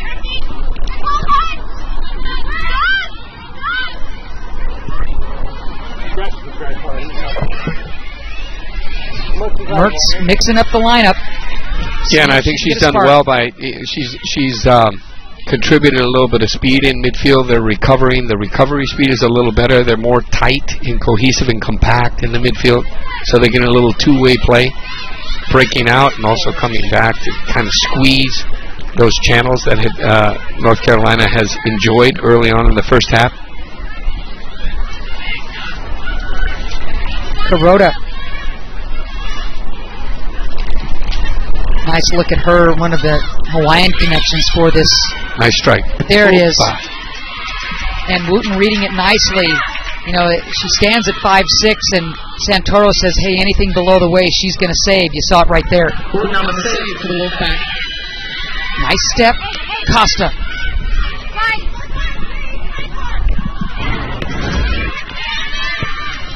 Great little angled ball. Good touch under her body and strikes with no back lift at all. Wooten does extremely well, and then with the quick distribution that we talked about before, that they're a possession team that likes to exit out of the back. It's going to be critical for the Ducks to have Abby Morrow get more looks just like that. Again, Fawcett not on the pitch. And we saw that Abby Morrow was playing on the right side of the 4-2-3-1, and now she's playing in the central midfield. So that's the tactical change here. You're getting her to break where she can play 360 football and kind of put her touch out of midfield to make the game. And obviously that worked to her advantage, and a good move by Mertz on that last attempt. She's through. Boy, you who gets the starting nod this second half, somehow, some way got the ball at her foot. It was blocked, but it'll be a corner. That was a great entry pass right here. Hinojosa, and there's the deflection off the knee, but Yu just has a hesitation before she strikes. And she wants to think through everything. At that point, you want to go on automatic. Look to fire at that far post. Seaman got a knee on it, and Yu was looking to bury it. Instead, here comes a corner. Yet another CK for the Ducks. Ball's up for grabs. NC State trying to clear it to at least get a second to get organized. Well, she had the runners at the back post, but she elected to strike on goal from distance. But I like the aggressive nature we're seeing now. There's more urgency. Look at players attacking the ball, the 50-50 balls, the 40-60 balls, right? They're winning the duels in the area. And as you see the conclusion right here, not pulling it off with the quality that she was looking for, but good attacking football here. Costa decided to give it a ride from distance, curling over that far post and crossbar. So the score remains 2-0 Wolfpack.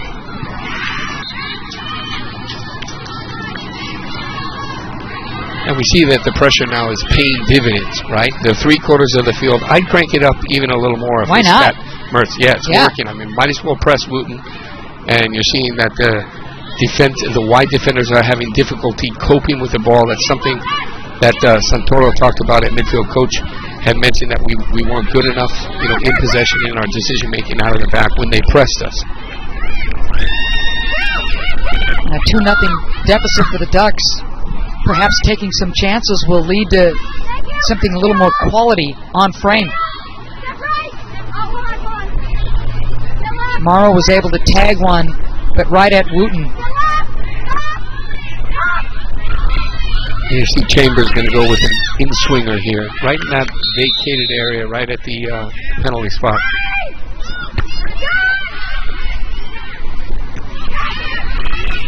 He was able to get ahead on it.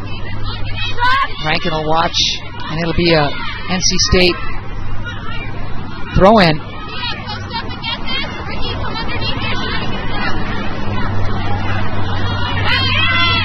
'54th minute here at Pape Field. Season opener for both the Oregon Ducks and North Carolina State Wolfpack.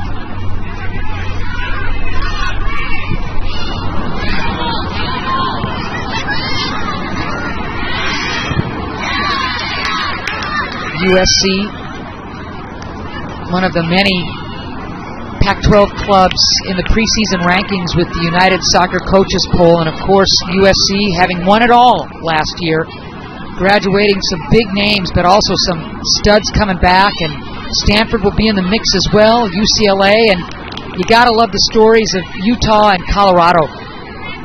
Those two clubs were picked awfully low last year and had tremendous seasons to get into the NCAA tournament with some wins as well in postseason play. Beautiful cut. And that's great football right there. That, for me today, that was some of the best movements that I saw. The cut of the hydraulics, the mobility, and then the decision making. Now if you can push that going forward,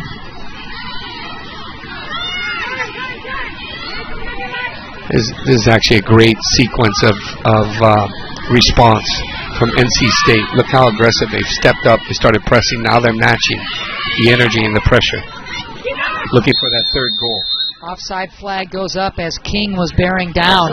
And this is the first time today that we've seen NC State 3/4 of the field pressing. So in the first half we talked about them sitting back there on a 2-0 lead, you know, and yet now they go into the aggressive stance. Great move. Here's a good look at Santoro. NC State was a finalist for National Staff of the Year after getting the Wolfpack back to the NCAA tournament for the first time in 20 seasons. And they made it all the way to the Sweet 16 with all those pups. And the pups are back. Well, it's one of those schools that has steeped in incredible tradition. Nice little cutaway movement here. Tab Ramos, my old teammate in the World Cup, played there for Tarantini, you know, the great coach who played Boca Juniors with Diego Maradona, Henry Gutierrez, Dario Gross, so many great players on the men's team and on the women's side as well. I'm sitting next to an encyclopedia and I love it. As gotta remind you that UCLA and San Diego State will take center stage as soon as we're finished here in Eugene. They play after, huh? Yep. Well, there's two great players at UCLA. Then I had one that I coached from when she was 11, Chelsea Braun. She won a national championship for Jill Ellis, now national team coach. And now they have Olivia Athens, a great. She's You're all gonna that, love her. isn't she? She's fantastic. Yeah, okay. Used to train her at 6:30 in the morning. And J.C. Peterson, as you know, fantastic athlete. Her brother plays for the Dodgers, Chuck Peterson. So those two, I'm interested to watch how they play at UCLA this year. 6:30 in the morning, huh? 6:30 in the morning at All right. Stanford every month. That's you got to put it in, man. I got you. LeBron's trying to say he's working, but he gets up a little too late.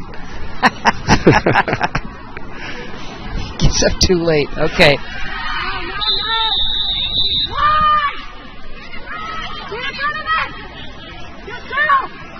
'57th minute. Just a gorgeous day to kick off the season.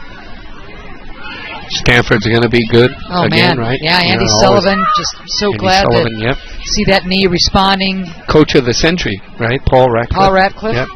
He's done a wonderful job.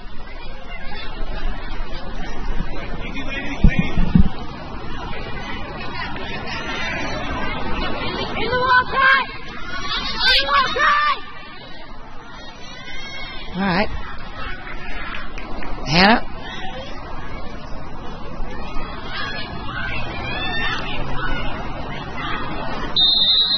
Clock ticking. And here we go. Henriksdottir out of position. Oh, a save off the line. Boy, I'll tell you what, Mia Palmer just saved the day. Well, you get the short approach, in-swinger right here. It's lofted up top, misjudged by the keeper. There's the snap header from Rankin right there, and well done on the stretch. Easy to clear. That was Hinojosa, not Palmer. Hinojosa's been solid. Yes, she has been. I mean, Henriksdottir really out of position on that one, and staying home nicely was the sophomore Hinojosa. Curran back on the pitch for Oregon. Solid first half. Still pressing NC State, looking for that third goal. What a ball. Offside. But that's that. Look at it. Even though they finish right here, they get the little triangle and the link up at the end. That's great football. You see Rankin on the outside. Watch this ball she plays in here. That's a great ball. You know, it's not just hitting it into a neighborhood or a zip code, hoping that it's going to connect with something. It has precision on it. It's right at the foot. NC State putting the pressure on, looking for that third goal. And again, the combining. Just possession-style soccer. Not a lot of direct stuff from this NC State club, and they don't need to. No, because they have the angles, right? And when you play with the angles and you hit the channels, that's the way you break down the lines. And I think it's worked pretty well for them. We're seeing that pendulum swing the last 5 minutes where they've gotten more aggressive in their posture, they've matched up, and now they're playing higher, and it's taking pressure off that back four.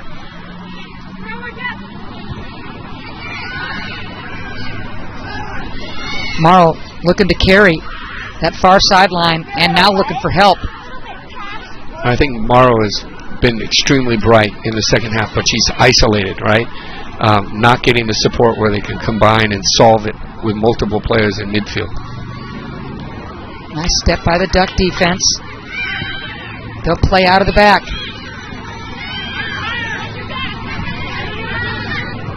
I think at this time in the season, there's just some details, like, for example, you have 10-yard space, Morrow right there, and instead of turning and going forward, you play back a 20-yard ball. And those are, when you're fine-tuned and you're playing in Pac-12, whether you're playing UCLA, Stanford, Cal, in those type of games, you have to make sure you're on every touch, every possession. There it is. And yep. I mean every one, huh? Yep. So there's NC State's defense, dispossession. Here's King. Looking for a runner. Into space. Rankin! Wow! So King with another assist, and Rankin buries it in the 61st minute. And we see inside Mia Palmer. This ball is just way too much time for a player that could be as deadly and dangerous as we see with King. And then this is a fantastic, at full speed, perfectly coordinated, great take, excellent first touch, and a thumping strike. Oof, wonderful goal. Substitution for the Wolfpack. Schuster. So King with the assist, Rankin with the goal. And Rankin was able to turn Palmer inside out to get the angle, and Henriksdottir had no chance. I think the key was when you see the ball that King played in, she actually played behind the defender and allowed Rankin to run to it. Then it becomes a teasing ball, a challenging ball. And anytime you put defenders on their heels, they don't like to deal with. They can cope with the balls in front of them. The balls behind them, you always have a better percentage of winning. That's exactly what happened. She ghosted into the space and was clinical. Rankin, such a huge part of the regular season for NC State last year, missed all of the postseason, and yet the Pack still have that Sweet 16 run. She had the 5 goals and 3 assists, did Rankin. Now she's got a goal to begin the 2017 campaign, just a sophomore. And the amazing thing is Coach Santoro took her right off after. Keep that appetite. Keep her hungry. Curran leaves it. Quite an uphill climb now for the Ducks, Sully, and we'll get to perhaps what their game plan might be the rest of this way. That's a big 3-goal deficit to overcome. What are you trying to do now if you're the Ducks? Well, at this point, you can't overthink it. You need to try to have some consolation by scoring first and foremost. And you should be rewarded with a goal. I think they've had good spells of football where, the body of their work is at times dominated, but yet not being clinical and then breaking down defensively have caused this result that we're seeing. Into space. That's good hustle by Eddie. Absolutely. Sliding tackle, but it'll result in a duck throw-in. And this is where you have to be mentally strong, disciplined as well, make sure that you're compact, fighting for each other, defending, not allowing the score to get any more out of control, and looking to catch a goal and pull yourself back in. Lydiate, beautiful ball. Ducks, again, so close near that 6, not able to put anything on frame. Kern was there for a moment, but just couldn't get a foot on it.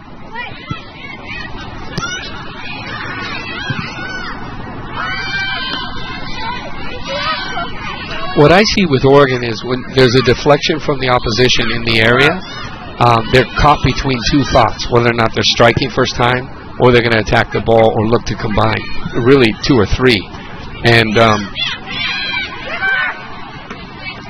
I think that's an area that could be, worked on a little bit. At the top of the area, we just saw a moment ago where there's a hesitation. There's thought process between, okay, do I strike on goal in the defense? And you're on turf, right? And watch this right here. This time she's a little bit more decisive, with the take, and then she finishes with a shot. Costa coaxing Wooten off her line. And here's Eddie, again looking for the cross. Blocked nicely by Porter. NC State just punches it out of bounds.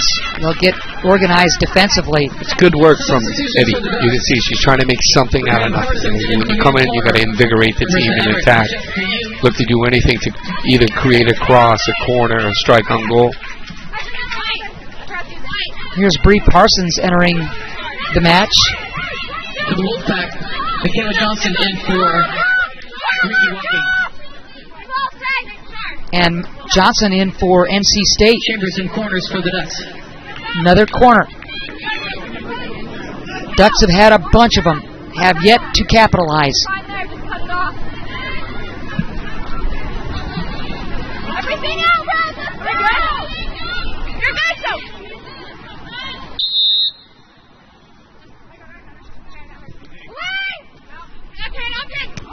Far post.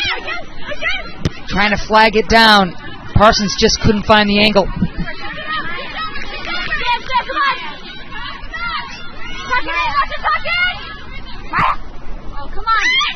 The Ducks looking for something just to feel good about this match, Sully.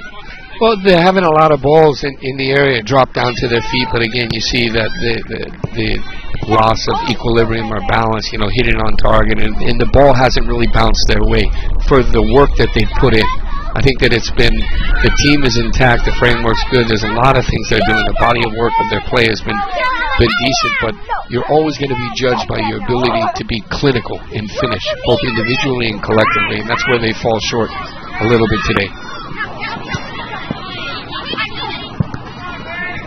King can't keep it in. And again, understanding the players that can punish you.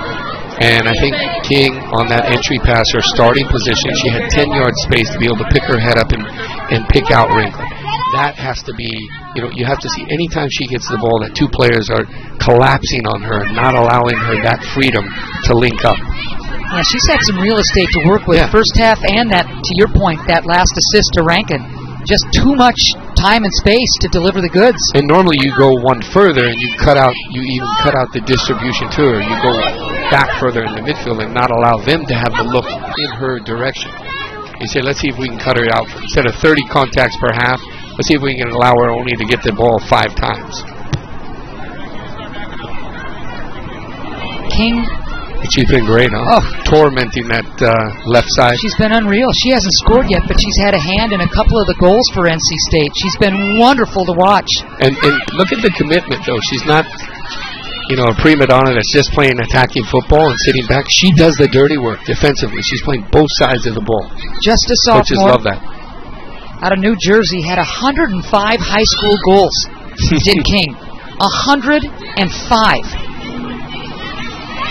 And today, she has been content to set her teammates up beautifully.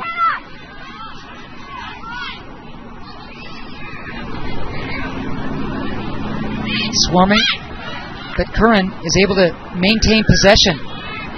Curran dancing. Keough steps in. She's done well, huh? Yeah. Great player. You can see the technique and using her body as she's rolling with the piece. So the bottom of the foot. Another team we should talk about, because when I look at this player right here, looking at the Final Four last year, that I think is one of the best coached teams in college football is USC. Costa. Goal. There it is. There it is. Beautifully done by the Oregon Ducks. A little dummy run. And Bree Parsons is able to slot it home. That time the ball was at a Duck player's feet and able to get it done. Look at the little dummy here. Fantastic build-up, and you can see the dummy. It comes from the number 4, Curran, and Bree Parsons with an impeccable timer at Duck. Nice little flip. Places it. You don't need power. You need precision in guile, and she gets that in spades.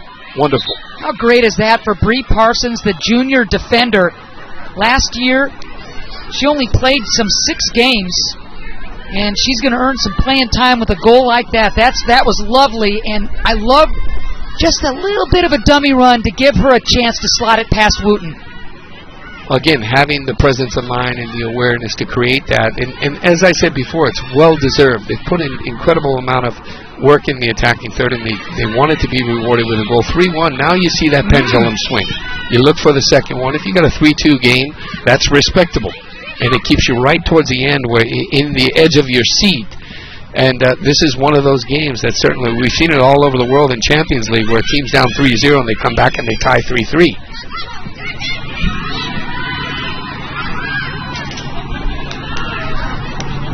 And I love, what you had brought up before, Sully, and that was Oregon had been giving itself some chances, not enough quality chances, and this time they were able to really, I think, take advantage of something that Wooten, looking into the sun, will show you that in a second, just couldn't find that ball from Parsons.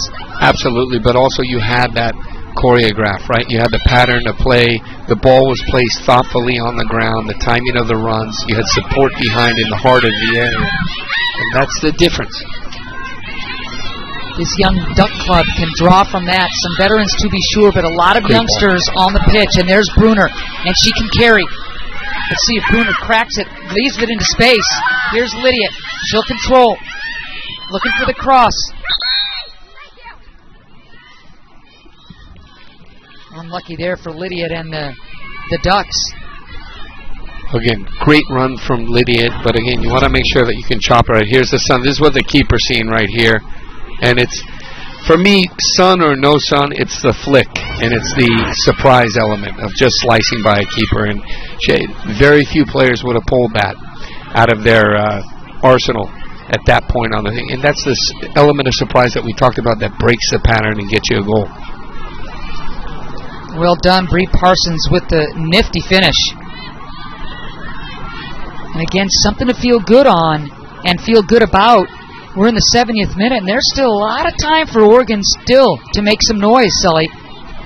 Well, I think the interview with Coach Santoro at halftime, that even though they were up 2-0, he knew that this game can go one of two ways. And catching that third goal was monumental for NC State. But now we're seeing that the possibility of Oregon turning this game on its head and pulling themselves back in. Yeah, you're right. You had the feeling this match might be over when Rankin buries that shot in the 61st minute, but Oregon staying true to the effort, getting on the board and making this game interesting. Eddie will leave it for Curran. Combining nicely. Curran and Bruner working well together. Clever player, huh?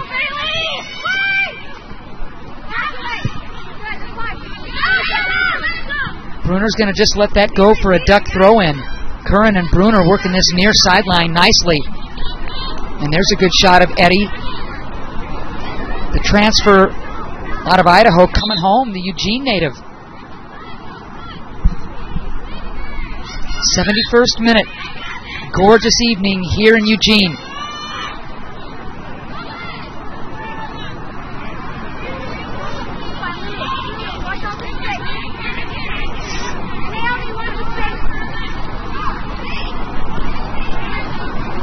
Haven't seen Kira Fawcett in this second half for the Oregon Ducks. That's a lot of punch out of your offensive repertoire. That little ding in the first half has kept Fawcett on the bench. Turnover. Good hustle there from Everett.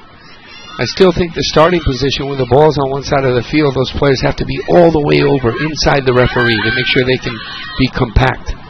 Curran trying to thread the needle. That's a similar ball that we saw right there from Curran that she's trying to link up with Everett. The same ball we saw on the other side from King to Rankin.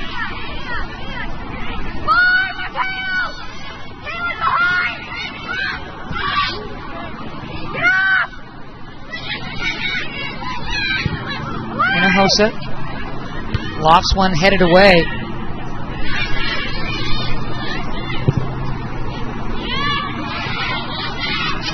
Cox leading the counter. Well, when you're looking for a hold-up play in that axe of the field, your number 9 that's playing a 4-2-3-1, she's done extremely well. Soliciting for the ball, holding it, and getting the support in midfield. Alyssa Hinojosa. Interestingly, though, I think that NC State has played their best spells of football when they're more aggressive and press higher. When they've dropped back, they've led themselves into situations where it's total domination from Oregon Ducks. They've looked like a totally different club when they put that pressure on the ball. No question.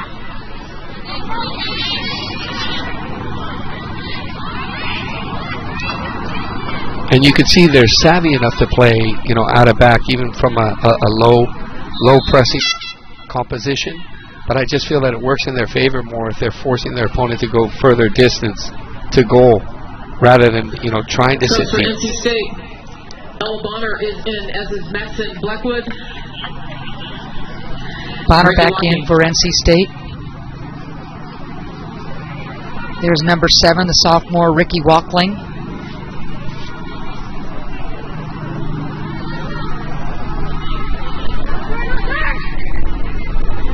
Blackwood looking healthy, playing healthy for NC State. Boy, great hustle by Griffiths. She almost set herself up in front of that 6 for a second goal of the night. Instead, here comes Oregon going the other way. Like the idea. So when Curran's slicing across the midfield there, Everett's got to come in the same neighborhood and just be 5 yards away from her to clean up anything that gets toe poked or knocked around. Not hope that it's going to be a clean link up. You just have to get and follow close to the area in that channel, particularly at 3-1.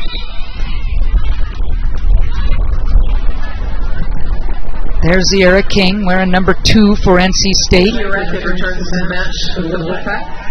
Keelan Wong in for the Ducks. We see Curran right now. She was just stretching, leaned over there, and you wonder how much she has in the tank. It's early days in the season, and I think the scope of her running has been a little bit bigger on the field, the ground that she's covering. Put the GPS monitor on that kid. Yep. Should mention Wong back in for the Oregon Ducks, one of their true iron women. Wong's certainly been banged up in her career, but always comes back, man. Usually comes back faster than the coaching staff anticipates. Caitlin Wong, redshirt junior.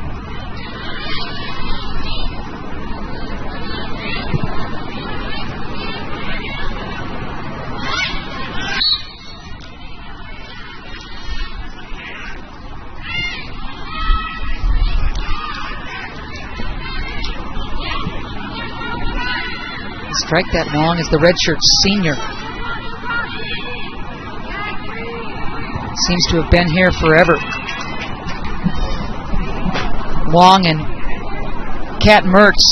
And they keep an eye on her minutes, right? Because she's coped with injuries. And I remember last year we were doing a game at the end and they didn't know if she could play or not. She came in for a little bit. She was finally back to full fitness, but they didn't want to risk it. So it's tough when you miss that type of leadership in the back. Long and Mertz have been here every step of the way. 5th-year head coach, 5th-year senior. And Mertz, if there's a smarter kid on campus here at University of Oregon, not athlete, but just overall student, then Caitlin Wong, I want to meet him. That says a lot, right? Biochem major. She's got over a 4.02 grade point average. And Z King. I've been impressed with the number 12. With Bailey? Bruner? Yep. Bruner, I think now she's coming off right now. I felt like she was injected incredible amount of energy in the midfield. You know, part of that was linear and vertical, but I think it's important that you set a tempo higher coming out of midfield. At this point in the game, you ask your defenders and midfielders to dribble a little more, carry the ball, because it's tougher to mark that type. It's easier to read the patterns of passing than it is to actually chase a player with the ball. Well, let's see if any of that comes to fruition here as the subs keep coming in and out for both clubs. Both clubs playing on Sunday, so they're going to use the fresh bodies. Hinojosa will leave it. Eddie, out of harm's way. Parsons switching fields. NC State's defense has been pretty darn tough. There's Rankin stepping in and through, creating the turnover. Yeah, it was a great little switch out to Parsons, but that matchup against Rankin, I think maybe she's getting a little inside of her head since the goal that she conceded earlier on that combination on the right side. You just have to be patient here at this point. 77 minutes in, you have plenty of, a plethora of weapons in midfield that could actually catch a goal. Into space. It's good football from Everett. Eddie knocked off that ball, and here comes the Wolfpack looking for goal number 4.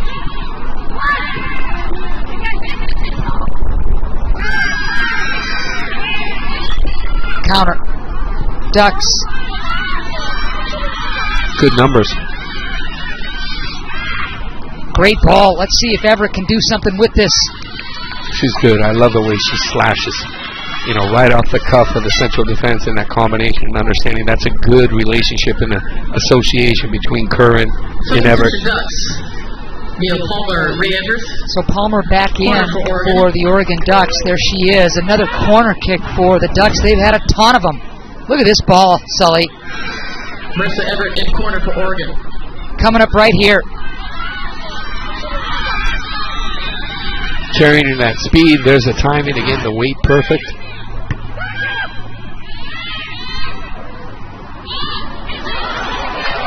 See something on frame here.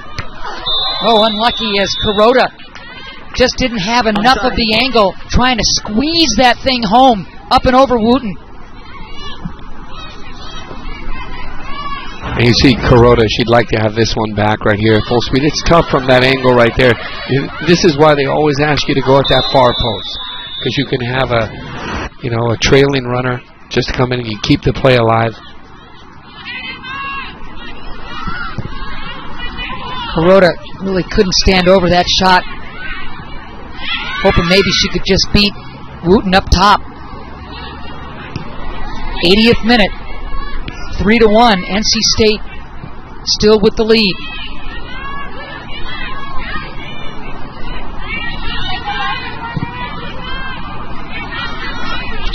Offside flag goes up. Offside.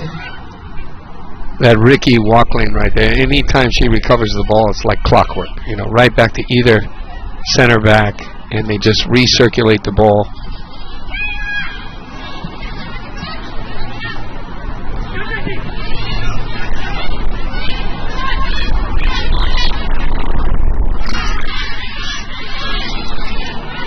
Quick throw in from the Ducks. They'd love to catch NC State napping a little bit. Not going to happen. Great little entry pass. And they're playing good football. You know, this is what we said. What do you do when you're down 3-0? I think they've responded extremely well. Schultz. The quality of crosses at the end. You know, you look for the quality when you're in that final third. Whether it's a cross, a shot, a link up. So, NC State scoring first, and this beautiful pass and finish got things started. And it comes from the feet of King initially, and then a great little slot right there. Ice in the veins to finish. Lethal finish, and then a cutback right here. Wonderful strike and precision, and then King right here links up with Rankin. Ghost in behind, and a thumping goal, 3-0, exclamation point, and then you see this little cross on the ground. Good little dummy, creative, clever move, and great flick with the outside of the foot. You like to see Bree Parsons and the Ducks rewarded. They've had the ball in their offensive third quite a bit, and Parsons finally getting Oregon on the board after NC State had built the 3-0 lead. 2-0 at half, 3-0 early in the second half, and Oregon on the board. Look at Curran. You can see why they're so high on this kid. Curran will get it right back.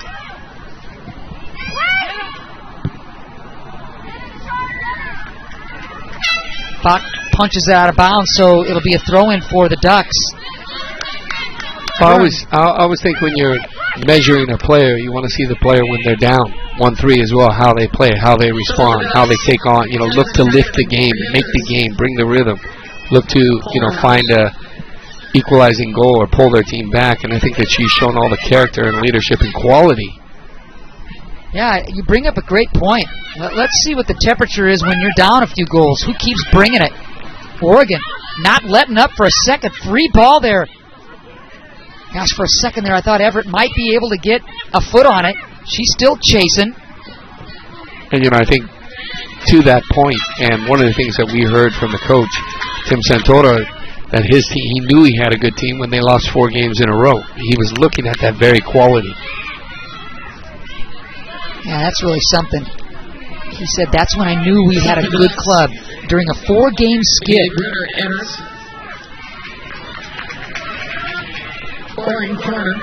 So another corner for the Oregon Ducks. Bruner in, and Kuroda will take a seat. 84th minute in Swinger.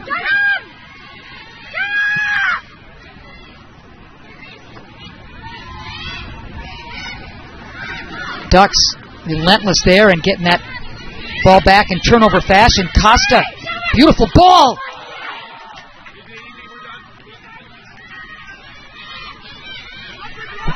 Boy, you love the idea there. They had a lot of Ducks crashing. Looked like Wong was going to be able to climb it was a great cross, ladder. Yeah. You see Curran again providing and Costa pushing extremely high. You know, for a right back, she doesn't even need to stay home at this point in the match. You want to push her forward, actually pack the midfield, and play with 3 at back, even at 2 at back if you need. 84th minute.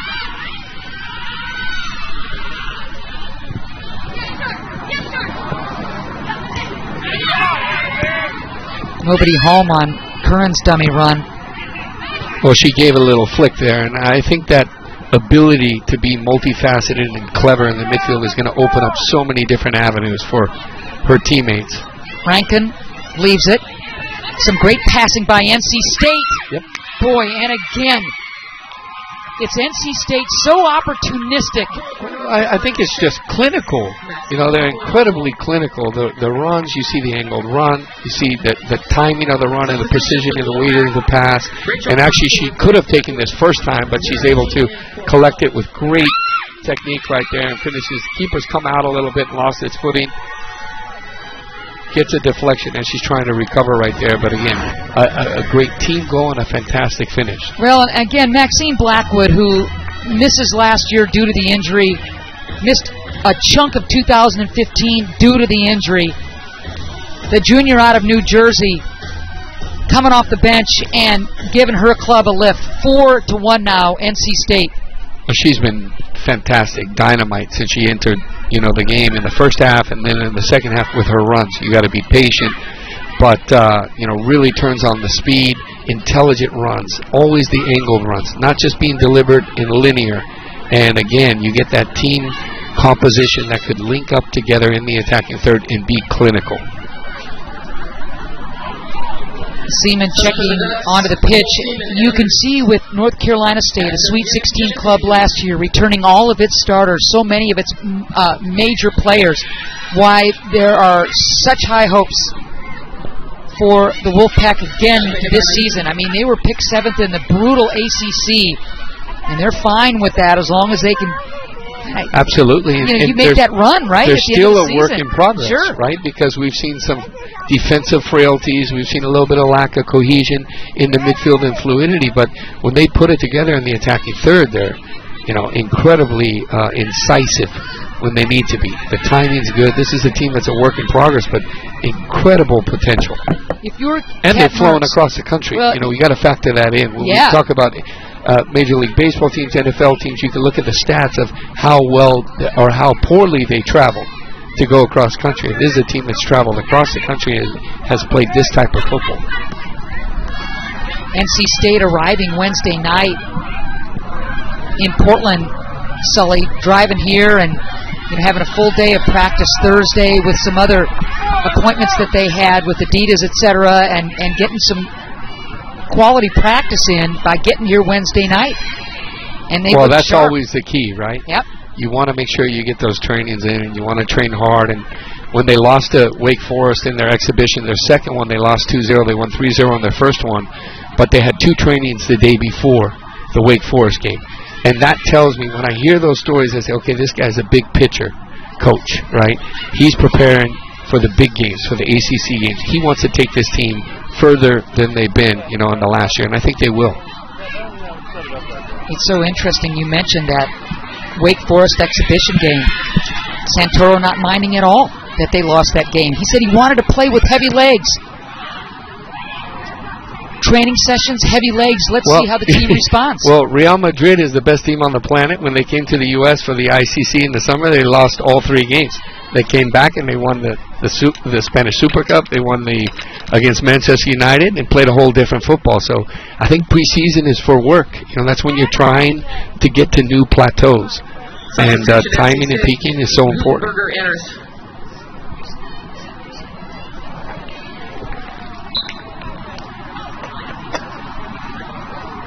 So more subs for both clubs. This game well in hand for the visiting Wolfpack. This is just the 4th meeting between these two clubs. A couple of years ago, they played. But there's, I'm sorry. No, you're good, man. I was going to say there's been some incredible bright spots, for Oregon. Let's talk about them. What I do you think? Curran, first and foremost, the freshman is just of a quality that, for me, the type of quality that we'd see Neil McGuire at Cal, that type of player that you say, okay, one of the top midfielders in college soccer. And I think Olivia Athens will be the same as a freshman for UCLA. Incredible vision and quality and technique on the midfield at this level. And then I think there's been some other good patterns of play and choreographing to the attack that's been super impressive. Can Oregon build off of this if you don't concentrate too much on the final score? Can they take enough positives away? Yeah, absolutely, because they played toe-to-toe with a team that I don't think the score is indicative of how the game goes. And that's like we heard from Kat Mertz. She said soccer's like that. Miss a sitter at the beginning, it could have been a different complexion to the game. Yeah. The effort's been there. I think fitness levels, for me, are 60% of where they need to be. If you're playing UCLA, fitness has to be much higher so you can play with continuity, right, for 90 minutes. If you're playing a team like Stanford that is high octane, right. I mean, we know that hyper pressing. So in that area, that department, they have to get that right as well. Non-conference is the time to iron out those bugs because we know Pac-12 is going to be brutal. It is every year. I thought Hinojosa was extremely impressive in the back. You could see the vision and the leadership connecting. There's been a few misses, from midfield to forwards, particularly in the wide positions when you're getting 6, 7, 8 players and you're looking away from the goal and not connecting a pass. That means that you're losing an opportunity to generate a shot. I like the play, too, of You mentioned Bruner, etc. Curran awfully good. I like Eddie. I think she's going to be good in the transfer role. Everett. Yeah. Wong will be steady as always. But finishing.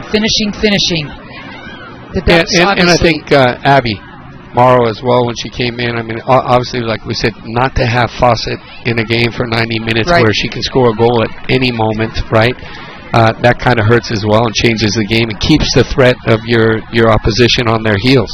And there's a nice look at Parsons, the lone goal for the Oregon Ducks today in the season opener.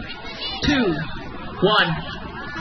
So that will do it, and that's a wrap from Pape Field in Eugene. The 2017 season is off and running. NC State wins their season opener against the Oregon Ducks here in Eugene, 4-1. The Pack led 2-0 at half, win it 4-1. For Christopher Sullivan, our entire broadcast crew, I'm Ann Schott saying so long from Eugene. And as always, we so much appreciate you joining us for Pac-12 Women's Soccer. Remember, UCLA against San Diego State Women's Soccer is up next. Have a great weekend, everybody.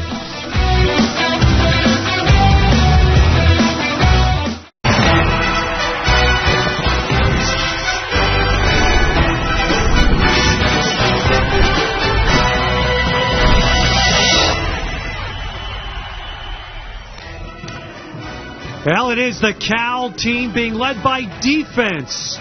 A week to celebrate Cal football, but no rest. It is on to Corvallis tonight to play the Oregon State Beavers in Pac-12 football. All right, so Adley Rutschman will kick it off here for the Beavers, and we're underway. Hudson starts. They bring Bud Rivera to the backfield, and Oregon State's all over that play. Now that was a bust for Cal. Loss of, well, depending on the spot, looks like a loss of 4. And look at how fast Cal's trying to go. And let's see if they did not do that properly. They tried to go so fast, they had 3 receivers. Actually, they had an offensive lineman, Cochran, as the third man out left. Offense number 64. 5-yard penalty, second down. All right, so they start with 2nd and a mile here.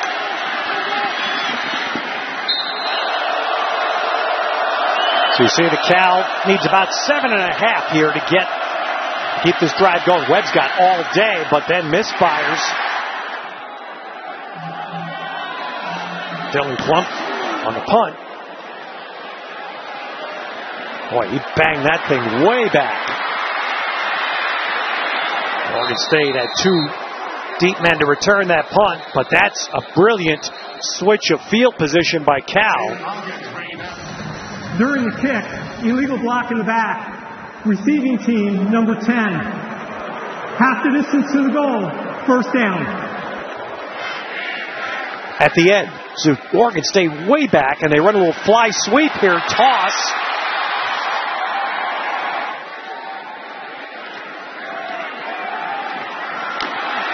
And they'll run for yardage. And there's big Ryan Nall lumbering out to the 36-yard line. And in 2 plays, the Beavers give themselves some spark. Garrettson's got a man. Quick hit to Collins. And that's going to be a midfield for Oregon State. So Garrettson pulled the ball back from Ryan Nall there. Kept it. Crossed the 50. So on 2nd down, another short throw to the outside. 3rd down here, short 3rd. They'll run Nall to the middle. And that's a good push by the Oregon State offensive line. They pushed that Cal D back just enough that Nall could get the first. And Nall will cross action well. Now they've moved the ball. Can they finish the ball? And Bolden gets down to the 20 of Cal. All right, here's the Paul Lucas. You mentioned Yogi would get some run here coming out of the pistol set. Lucas to the outside. Short game. Cal pushing about after 3. He's such an interesting player. He was a huge prospect that flipped late in recruiting, committed to Arizona State, came here. It was big for this university. Thought he was going to be a receiver. Is he going to be a tailback? He's kind of that hybrid type of player. Kind of like the Rogers brothers a little bit, like Victor Bolden. They're going to tonight get him the ball on those outside perimeter runs. See if he can use his athleticism. So he got his way. You saw him dance there at the sideline. He made sure he danced just past the line to gain. So first down. And Nall. Outside left, and look at that. The legal rugby scrum push by right tackle Blake Brendel, who was pulling there, and he kind of pushed Nall for some extra yards. Not kind of, he did. But on second down, Garrettson to the end zone. For Bolden, too far. All right, 3 receivers right for Oregon State. Collins is at the close slot. Bolden the middleman. And Garrettson trying to hit Bolden. Ooh, and that one dangerous. Raymond Davison. The big hands up on that. It is Garrett Owens from 31. See his record this year. And a good kicker here in Corvallis. And he drives that through, so Oregon State has a very good opening offensive possession to take the lead.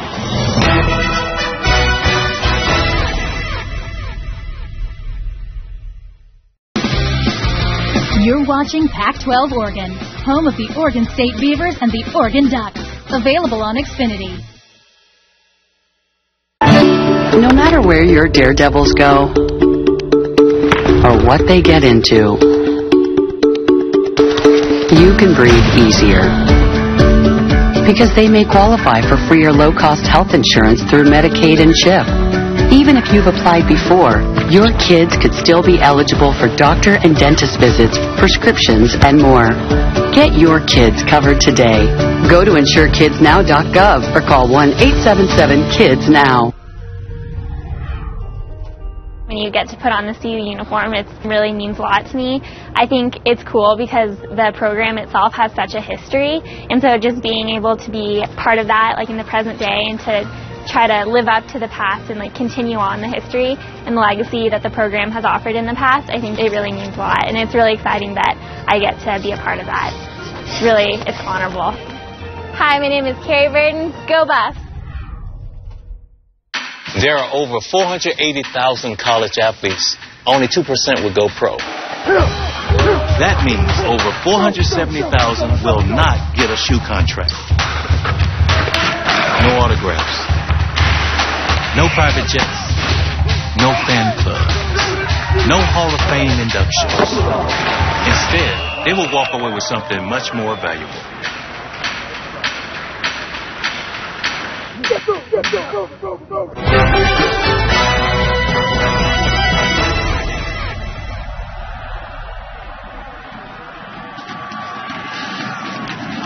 a live ball. McMorris has got to bring that one out. And he does a great job of getting outside the 10 with a flag down.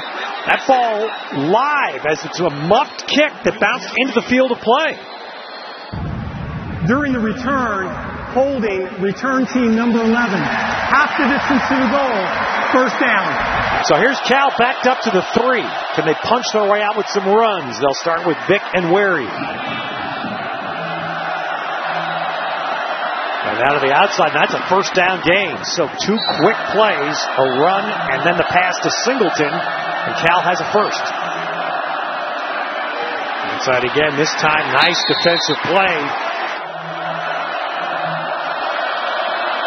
Backside solo, and Webb got it away. Pass contested and incomplete by Treston Deku.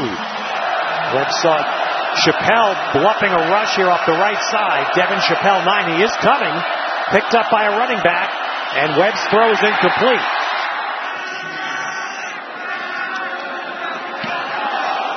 That's the second Cal punt. Oregon State's come close to both. I don't know, did they get a small piece of that ball?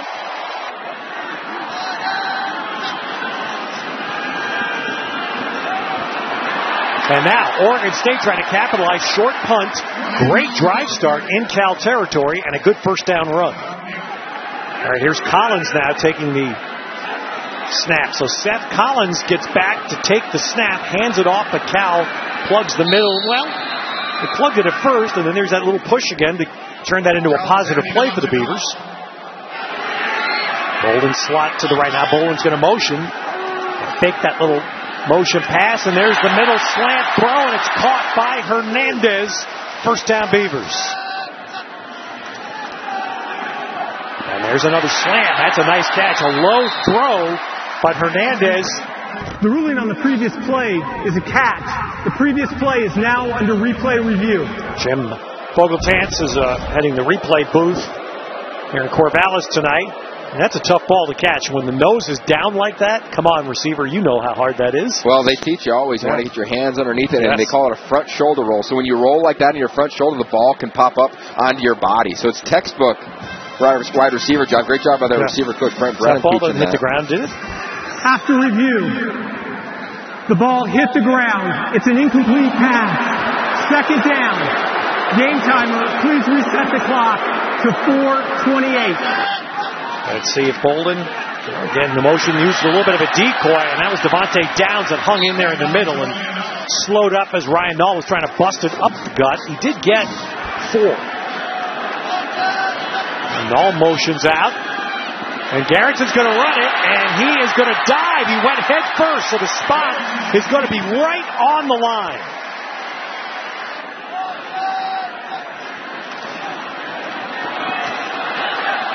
Lucas the runner, and Lucas shedding tacklers inside the 15. Right now you're seeing the Oregon State offensive linemen are standing them up. And Nall runs the middle, and he gets it down. It'll be first and goal inside the 5.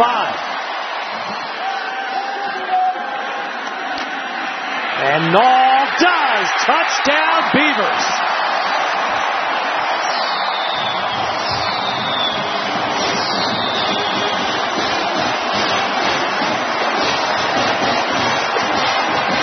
Oregon State is winning the first quarter, Yogi, and they're winning it physically. Oh, no doubt. It's not even close. I mean, the way they're calling plays, the misdirection, the zone read, the QB reads, the run-pass option, the quick game. I mean, they're keeping this Cal defense on their heels, literally, and they're being more physical at the point of attack.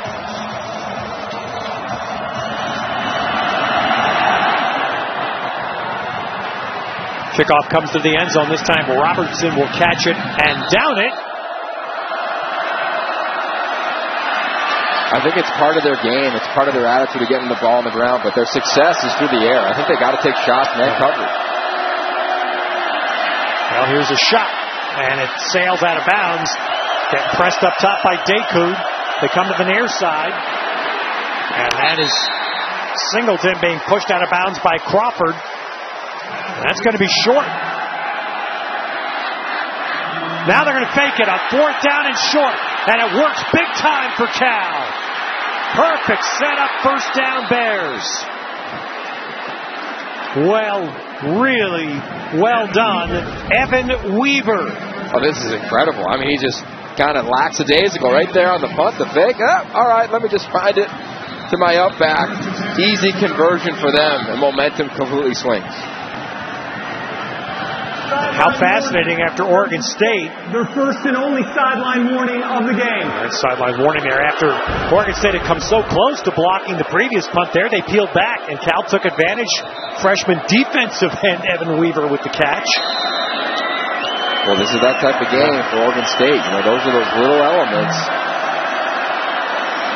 So now Cal back to the run, and Muhammad got deeper into the secondary and takes it inside the Beaver 45. At the very top against Deku. That's where Webb's going. And that's where Hansen is trying to catch it just off his hands.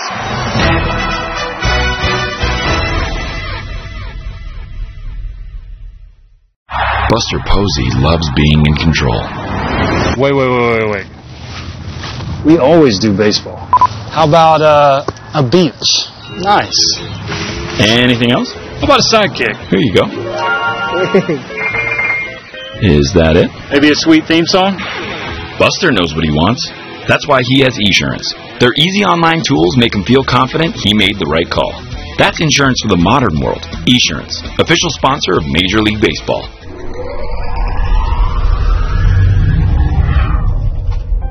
I come from a really big family. I have 6 siblings and 2 amazing parents who are both All-Americans in college. And They're such an inspiration to me, and I work hard because I have an amazing family who supports me. Block, Katoa. The way that I balance school and my athletics is by managing my time wisely, especially during season when we're traveling and it's really busy. On the road, I have to make sure that I'm focusing and studying and doing my homework. And the school really helps by providing amazing academic centers just for student athletes and tutors for any subject. They have really helped me stay focused and be very successful in school. Rocketed that through the defense of the Ducks. I'm Eliza Katoa, University of Utah Women's Volleyball Team. Go Utes! Some kids you can't coach, you can't teach to be great. They just have it in them.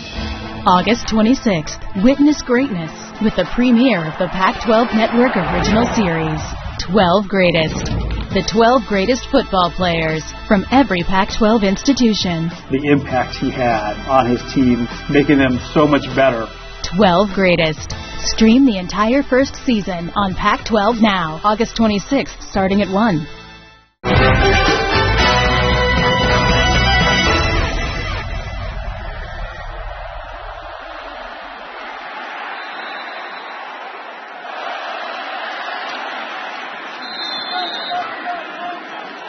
Well, big play there for Cal, able to convert on 4th down, and now Webb coming back. As Yogi said, trying to get some rhythm going here after the first down. And a catch there by Hansen, his first of the night. Catches the back of the ball. I mean, that's so hard. Try it at home. Catch the back of the football.